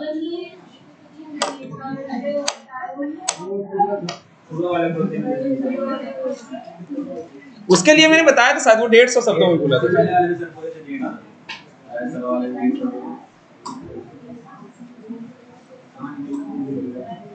कितने लोगों को यह प्रश्न समझ में नहीं आया जो मैंने अभी लिखाया है? बस 3 लोग हैं, 4 लोग और नहीं समझ में आया। संविधान संशोधन प्रक्रिया पता है आपको? समझना तभी जब वो पता हो, नहीं पता हो तो पहले उसको पढ़ के आना फिर बताना। इसका मतलब ये यदि आप लोगों को डाउट है, इसका मतलब आप लोगों को संविधान संशोधन प्रक्रिया नहीं पता है, सिंपल सा। और हमने जहां पर विधेयक एक प्रकार पढ़े थे वहां पर संविधान संशोधन प्रक्रिया भी पढ़ी थी। 3 भागों में उसको डिवाइड किया था। वही तो प्रश्न है, वही तो उत्तर लिखना है, अलग से थोड़ी लिखना है। एक बार पढ़िएगा उसको और फिर भी लगे कि डाउट है। सरल का मतलब मैंने 2 तरीके लिखा है कि एक जो लचीली है, लचीली का मतलब सरल तरीके से संशोधित किया जा सकता है, और कठोर का मतलब कि आसानी से संशोधन संभव नहीं। तो तीनों प्रकार के प्रावधान, 2 बल्कि नहीं 3, एक लचीला और 2 को कठोर के रूप में हमने डिवाइड किया, 3 भागों में डिवाइड किया संविधान संशोधन की प्रक्रिया।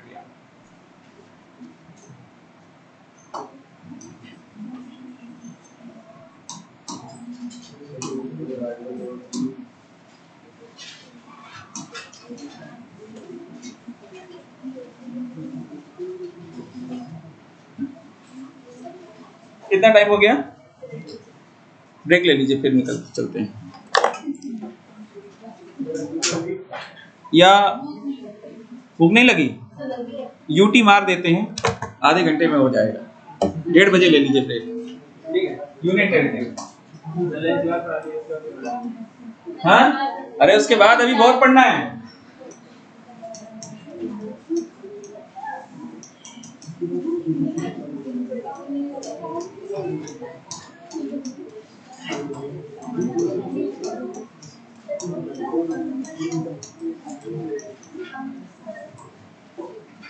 संघ शासित प्रदेश या केंद्र शासित प्रदेश।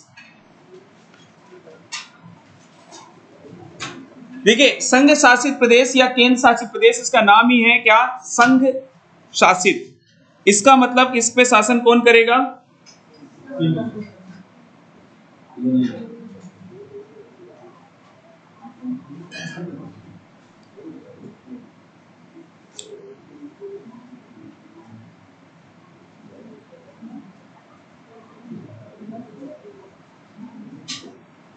इस पर शासन कौन करेगा? ऐसा क्षेत्र भी है भारत में जहां पर राज्य सरकारें नहीं होंगी, यानी कि राज्य की विधायिका नहीं होगी, राज्य की कार्यपालिका नहीं होगी, तो फिर वहां पर व्यवस्था, वहां के लिए व्यवस्था कौन बनाएगा, वहां पर व्यवस्था को लागू कौन करवाएगा? तो उसके लिए जिम्मेदार कौन होगा? संघ, यानी कि केंद्र सरकार। अब सवाल, हमने ये कहा था कि संघ शासित प्रदेश का कॉन्सेप्ट कब है? संघ शासित प्रदेश यानी कि यूनियन टेरिटरीज का कॉन्सेप्ट ओरिजिनल कॉन्स्टिट्यूशन में नहीं था। कब आया? 1956। किसकी रिकमेंडेशन के बेस पर? फजल अली आयोग के रिकमेंडेशन के बेसिस पर यूटी का कॉन्सेप्ट आया। How many UTs were recommended by the Fazal Ali commission? 3 union territories were recommended by the Fazal Ali commission, but government of India incorporated how many? 6। बट अभी प्रेजेंट में कितने हैं? 8। अब देखिए, यूनियन टेरिटरीज का कॉन्सेप्ट क्या है? यूनियन टेरिटरीज का कॉन्सेप्ट ये है कि भैया हमारे देश में कुछ ऐसा क्षेत्र है जहां पर यदि राज्य सरकार को शासन करने को दे दिया जाए तो शायद वो वहां पर व्यवस्थित तरीके से शासन संभव नहीं हो पाएगा। क्यों नहीं हो पाएगा? उसके भी कई से कारण है, यानी कि केंद्र शासित, वही वाला भेज देना है। हाँ, जो भेजा मैंने वो नहीं, इनको भेजना। चला गया था? नहीं गया, ये लोग तो बोल रहे थे नहीं गया। जो आज करा, हाँ ये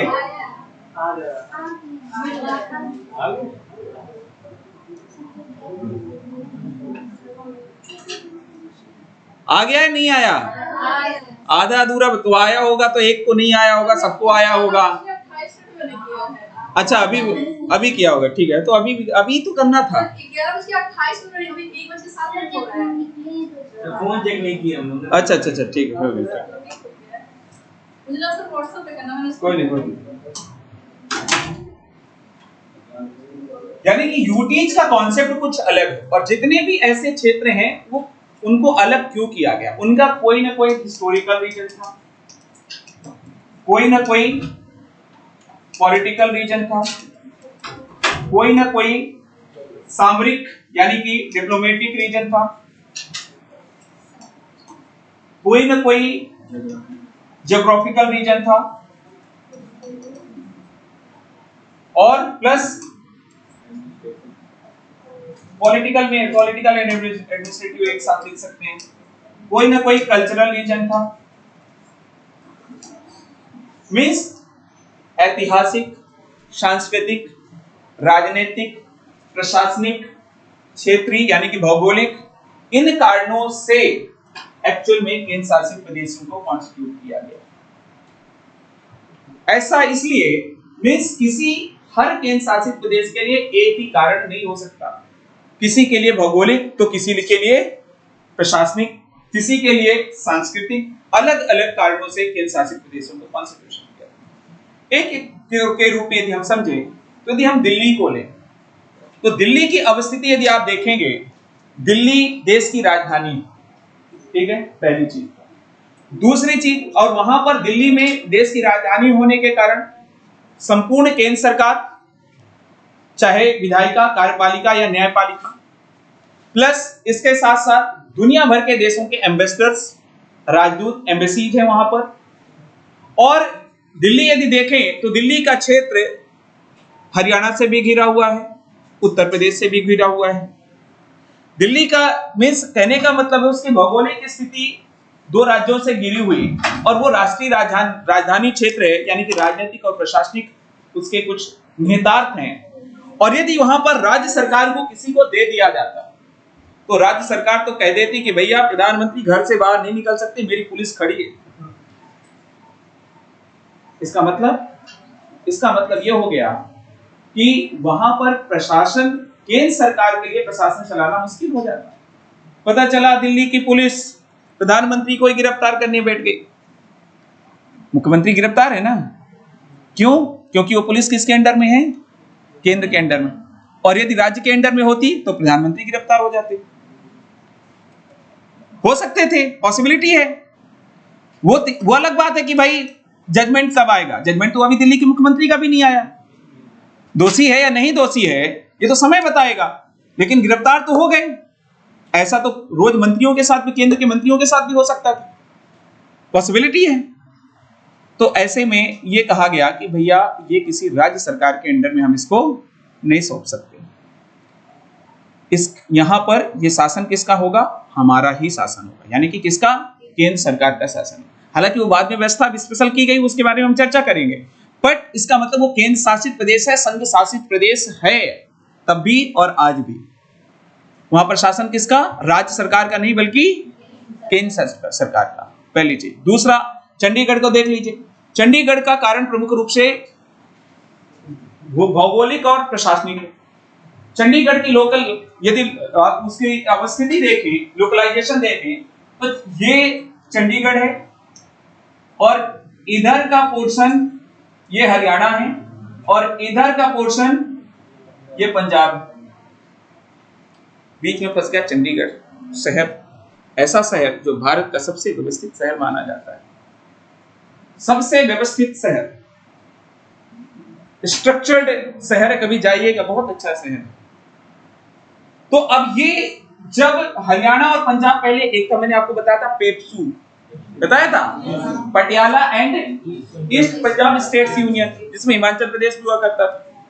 तो ये हुआ कि भाई भाषा के आधार पर राज्यों का गठन करना, तो पंजाबियों ने कहा कि भैया हमें अलग कर, हमारी भाषा पंजाबी, और जो कि हरियाणा के लोग नहीं बोलते थे, हरियाणा के लोग हिंदी बोलते हैं, तो पंजाबियों को, पंजाब और हरियाणा को अलग अलग कर दिया गया। तो जब अलग किया गया तो हरियाणा ने कहा पंजाब हम लेंगे, पंजाब ने भी कहा पंजाब, चंडीगढ़ हम लेंगे। दोनों लड़ाई कर दी कि भाई इतना अच्छा शहर हम नहीं छोड़ेंगे, ये डेवलप्ड सिटी है, हम नहीं छोड़ सकते इसको। तो ये केंद्र सरकार ने कहा ना तुम लोगे ना तुम लोगे, ये हम लेंगे, यानी कि संघ शासित प्रदेश। तो आज भी ये क्षेत्र क्या है? केंद्र शासित प्रदेश, बीच का क्षेत्र, और राजधानी आज भी चंडीगढ़ है उसका। तो ये जो क्षेत्र एडवाइंट एरिया है वो पंजाब का है, और यहां से ये एडवाइंट एरिया जो है वो हरियाणा का है राजधानी के रूप में। और बीच में क्या हुआ कह दिया कि यहां संघ शासित प्रदेश हो गया। हालांकि पंजाब अभी भी मोहाली एक सिटी है, वहां पर लगा हुआ, इससे चंडीगढ़ से लगा हुआ, वहां से शासित करता है। और हरियाणा जो है एक लगा हुआ शहर है पंचकुला, चंडीगढ़ से, पंचकुला से शासन करता है। तो मीन्स इसका अलग कारण है, किसी भी केंद्र शासित प्रदेश के लिए अलग कारण हो गया। ऐसे ही सेम जम्मू कश्मीर के देख लीजिए। जम्मू कश्मीर के लिए विशेषकर सामरिक रूप से हमारे लिए महत्वपूर्ण है, उसकी अवस्थिति भी देख लीजिए और उसका ऐतिहासिक कारण भी देख लीजिए। ऐतिहासिक कारण में किस प्रकार से वो भारत में शामिल हुआ, किस प्रकार से पाकिस्तान और हमारे बीच लड़ाइयां हुई, और प्लस इसके साथ साथ वहां पर जो आतंकवादी घटनाएं समय समय पर होती गई, पब्लिक ऑर्डर व्यवस्थित नहीं हो पाया, और जिसके कारण संघ सरकार ने कहा कि भाई वहां पर लोकल स्टेट गवर्नमेंट नहीं रहेगी, ये किसके अंडर में रहेगा? हमारे अंडर में रहेगा। तो ये उसका अलग हो गया। लद्दाख एक ऐसा क्षेत्र है, मैंने आपको बताया था कि लद्दाख एक ऐसी लोकसभा सीट है जो 1,76,000 स्क्वायर किलोमीटर में फैली हुई। कितना समझ रहे हैं कितना क्षेत्रफल होगा? और दिल्ली की चांदनी चौक, दिल्ली की चांदनी चौक भी एक लोकसभा सीट है। जनसंख्या के अनुपात में सीटों का बंटवारा, दिल्ली की चांदनी चौक भी एक लोकसभा सीट है, उतने का सांसद होता है, और 1,76,000 स्क्वायर किलोमीटर का एक सांसद होता है। दोनों की बराबर जनसंख्या है। इवन दिल्ली की चांदनी चौक की ज्यादा है, जो कि मात्र उसका क्षेत्रफल 10 स्क्वायर किलोमीटर, 10 स्क्वायर किलोमीटर। समझ रहे हैं? इस पार से उस पार चले जाइए, मेरे ख्याल से इतना तो शायद आजमगढ़ भी नहीं होगा। 10 स्क्वायर किलोमीटर है, गलती हो गई, मुझे ध्यान ही नहीं था, मुद्दा तो यही फंसा था। 10 स्क्वायर किलोमीटर का चांदनी चौक का क्षेत्र मात्र, और 10 स्क्वायर किलोमीटर में 10 स्क्वायर किलोमीटर में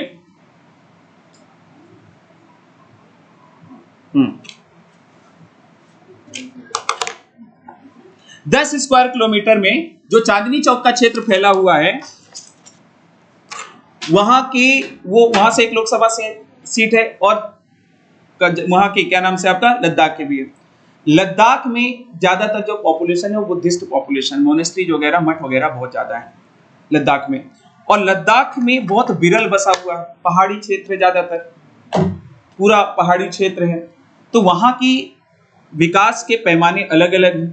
वहां की जनता चाह रही थी कि भैया हमारे लिए स्पेशल कोई आप केंद्र बिंदु शासन व्यवस्था लेकर के आओ, उसको अलग कर दिया गया और उसको एक केंद्र शासित प्रदेश संघ सरकार के अंडर में रख दिया गया। वैसे भी बॉर्डर क्षेत्र है वो हमारा।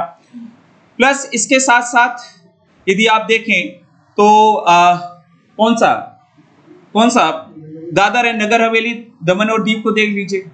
यहाँ पर शासन किसका था? ऐतिहासिक कारण है इसका। यहाँ पर शासन किसका था? पुर्तगालियों का शासन था। तो पुर्तगालियों से जब हम स्वतंत्र हुए, और वहां पर जो अभी भी आप जाइएगा जो कभी दमन दीव दादर नगर हवेली, तो वहां पर जो सांस्कृतिक रूप से आपको लगेगा, तो ऐसे लगेगा जैसे अपने विदेश में आ गए। सांस्कृतिक धरोहर, क्योंकि वो पुर्तगालियों का शासन था, तो कुछ वैसा अनुभव आपको मिलता है। तो उनकी अलग एक हित हैं, उनके अलग इंटरेस्ट हैं। अलग इंटरेस्ट होने की वजह से उनको एक ही उसमें रख दिया गया कि भैया वो एक केंद्र शासित प्रदेश संघ सरकार के अंडर में रहेंगे। प्लस इसके साथ साथ आप गोवा तो अब तो राज्य हो गया है। इसके अलावा कौन सा बचा? हाँ, पौंडीचेरी की अवस्थिति, अब उसको पुदुचेरी बोलते हैं, पौंडीचेरी नहीं बोलते। 2006 के बाद पौंडीचेरी पहले बोलते थे। पौंडीचेरी यदि आप देखेंगे तो पौंडीचेरी कितने राज्यों में है? 3 राज्यों में। करईकाल, माहेयनम और पुदुचेरी इटसेल्फ। 4 में से 2 तो तमिलनाडु में हो गई, एक आंध्र प्रदेश में, एक है।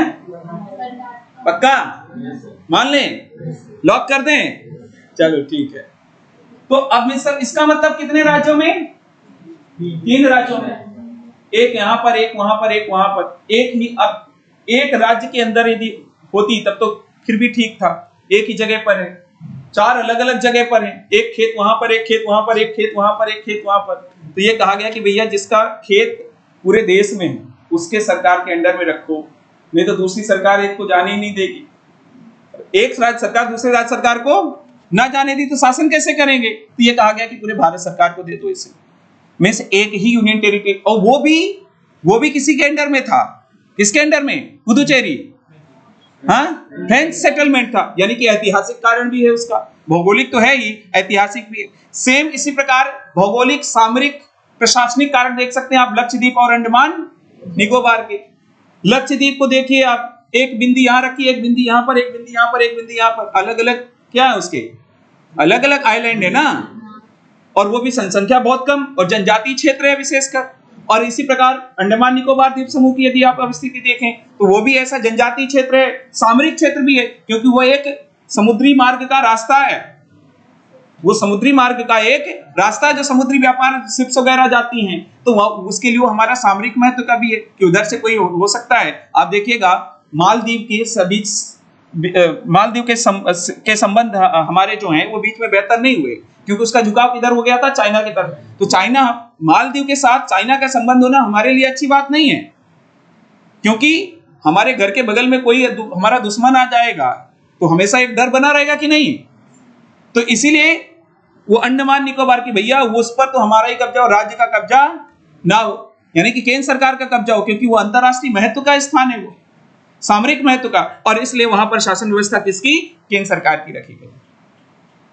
तो सबके अलग अलग कारण थे जिसके कारण केंद्र शासित प्रदेश को गठन किया गया, और केंद्र शासित प्रदेश का कॉन्सेप्ट 1956 में इंट्रोड्यूस कर दिया गया। और इसमें विशेष रूप से देखें तो सबसे पहले आर्टिकल नंबर 239, सामरिक का मतलब आप उसे क्या कहते हैं, डिफेंस से रिलेटेड, रक्षात्मक रूप में।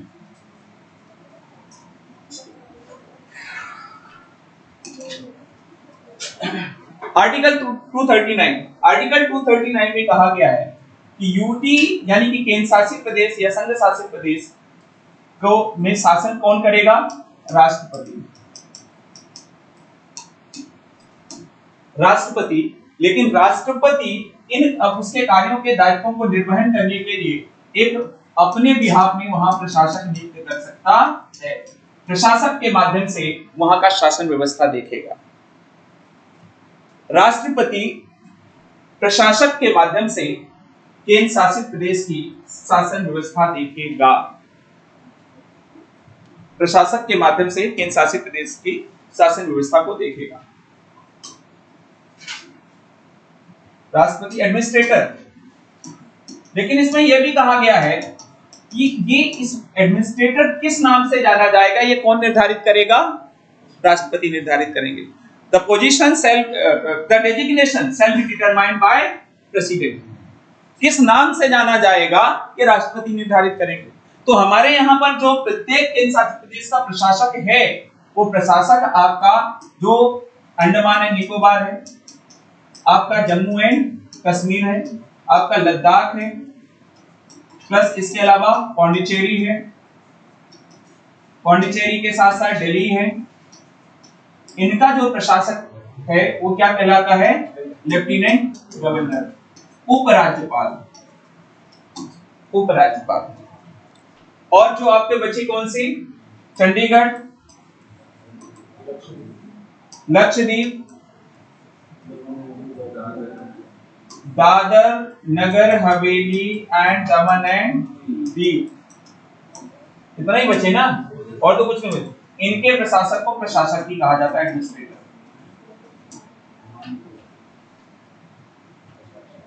प्रशासक ही कहा जाता है, एडमिनिस्ट्रेटर कहा जाता है।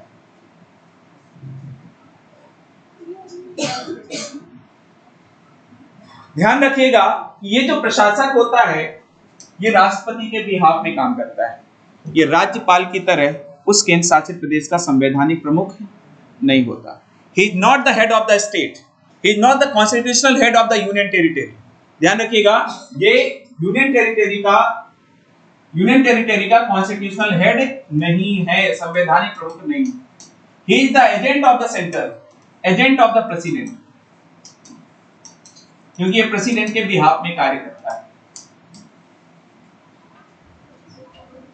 और हमने ये भी कहा था कि इवन कल की क्लास में हमने डिस्कस किया था कि जो किसी राज्य का राज्यपाल है तो अपने एडजॉइनिंग यानी कि पास की यूनियन टेरिटरी यानी कि केंद्र शासित प्रदेश का उपराज्यपाल नियुक्त किया जा सकता है। कल डिस्कस किया था हमने, जैसे पंजाब का राज्यपाल चंडीगढ़ का प्रशासक है, और जब चंडीगढ़ के प्रशासक के रूप में कार्य करेगा तो पंजाब की मंत्रिपरिषद के एड एंड एडवाइस पर कार्य नहीं करेगा। ये चीज यहाँ पर आर्टिकल 239 में क्लॉज 2 में लिखी हुई है, जो हमने कल डिस्कस किया था। कल भी शायद मैंने 239 बताया था। इसके बाद आता है आपका 239A। 239A ये हमारा एक्चुअल में जोड़ा गया था। ये फ्रेंच सेटलमेंट था Puducherry.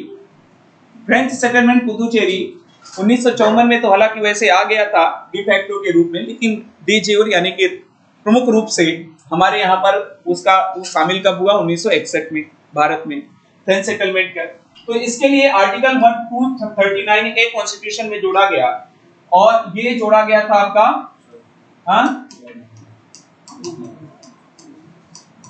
14th constitution amendment act 1962 कर लीजिए इसको, 63 में अधिनियम था।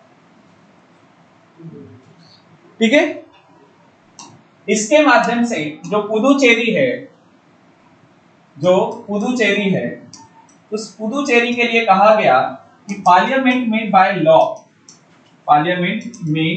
लॉ यानी कि संसद विधि बनाकर, पुदुचेरी के लिए संसद विधि बनाकर के क्या कर सकती है? यहां पर लेजिस्लेटिव असेंबली और काउंसिल ऑफ मिनिस्टर और बोर्ड, यानी कि विधानसभा या मंत्रिपरिषद या दोनों, संसद विधि बनाकर विधानसभा या मंत्रिपरिषद या दोनों का सृजन कर सकती है, सृजन कर सकती है।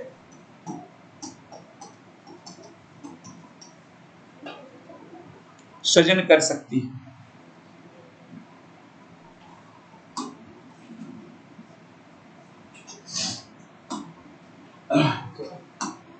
का सृजन कर सकती है। और इसके लिए जो संसद ने विधि बनाई है, वो संसद ने विधि बनाई है 1963 में, 1963 मींस पुदुचेरी या रीऑर्गेनाइजेशन ऑफ स्टेट्स, या सीधे सीधे एक्ट लिख लीजिए, एक्ट 1963। और वहां पर अधिनियम के माध्यम से गवर्नमेंट ऑफ पुदुचेरी एक्ट, वहां पर अधिनियम के माध्यम से लेजिस्लेटिव असेंबली का भी क्रिएशन किया गया और लेजिस्लेटिव काउंसिल का भी क्रिएशन किया गया। विधान सभा का भी, सॉरी विधान लेजिस्लेटिव काउंसिल नहीं, काउंसिल ऑफ मिनिस्टर का भी गठन किया गया, मंत्रिपरिषद का भी 1963 में। इसका मतलब कि पहली केंद्र शासित प्रदेश ऐसी पुदुचेरी बनी जहां पर विधानसभा और मंत्रिपरिषद का सृजन किया गया।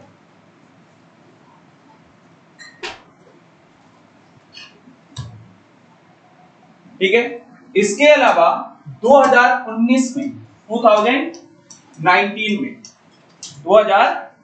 में एक विधि पारित की गई संसद के द्वारा, जिसको कहा जाता है J&K रीऑर्गेनाइजेशन एक्ट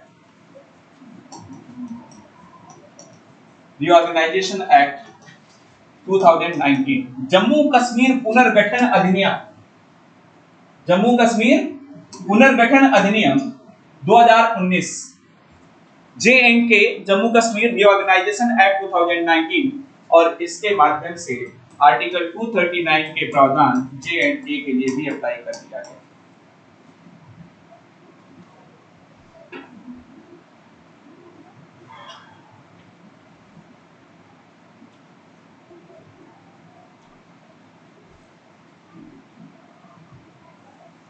J&K के लिए भी अप्लाई कर दिया गया।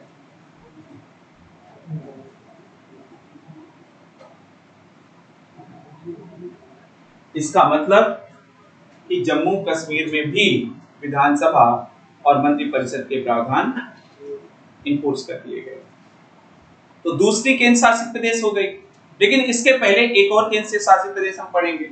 मींस 239 के प्रावधान ध्यान रखिएगा, 239 ए के प्रावधान किसके किसके लिए लागू हैं?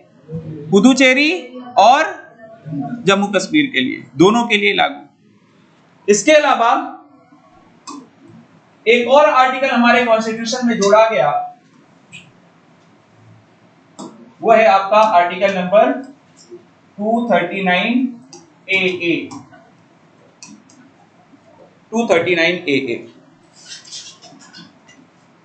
आप लोग ना शॉर्ट ब्रेक ले ही लीजिए, क्योंकि 1:30 बज गया है, फिर आप लोग चिल्लाने लग जाएंगे।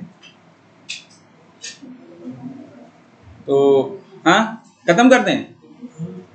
पक्का? फिर खत्म के बाद भाग मत जाइएगा, मैं तो पढ़ाऊंगा, भाग भी जाएंगे तब भी, ठीक है? ब्रेक ले लीजिएगा, पर फिर पढ़ेंगे।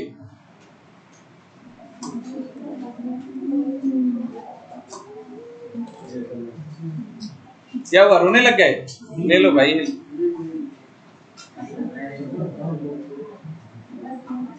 रोने लग जाएंगी लड़कियां बच्चियां।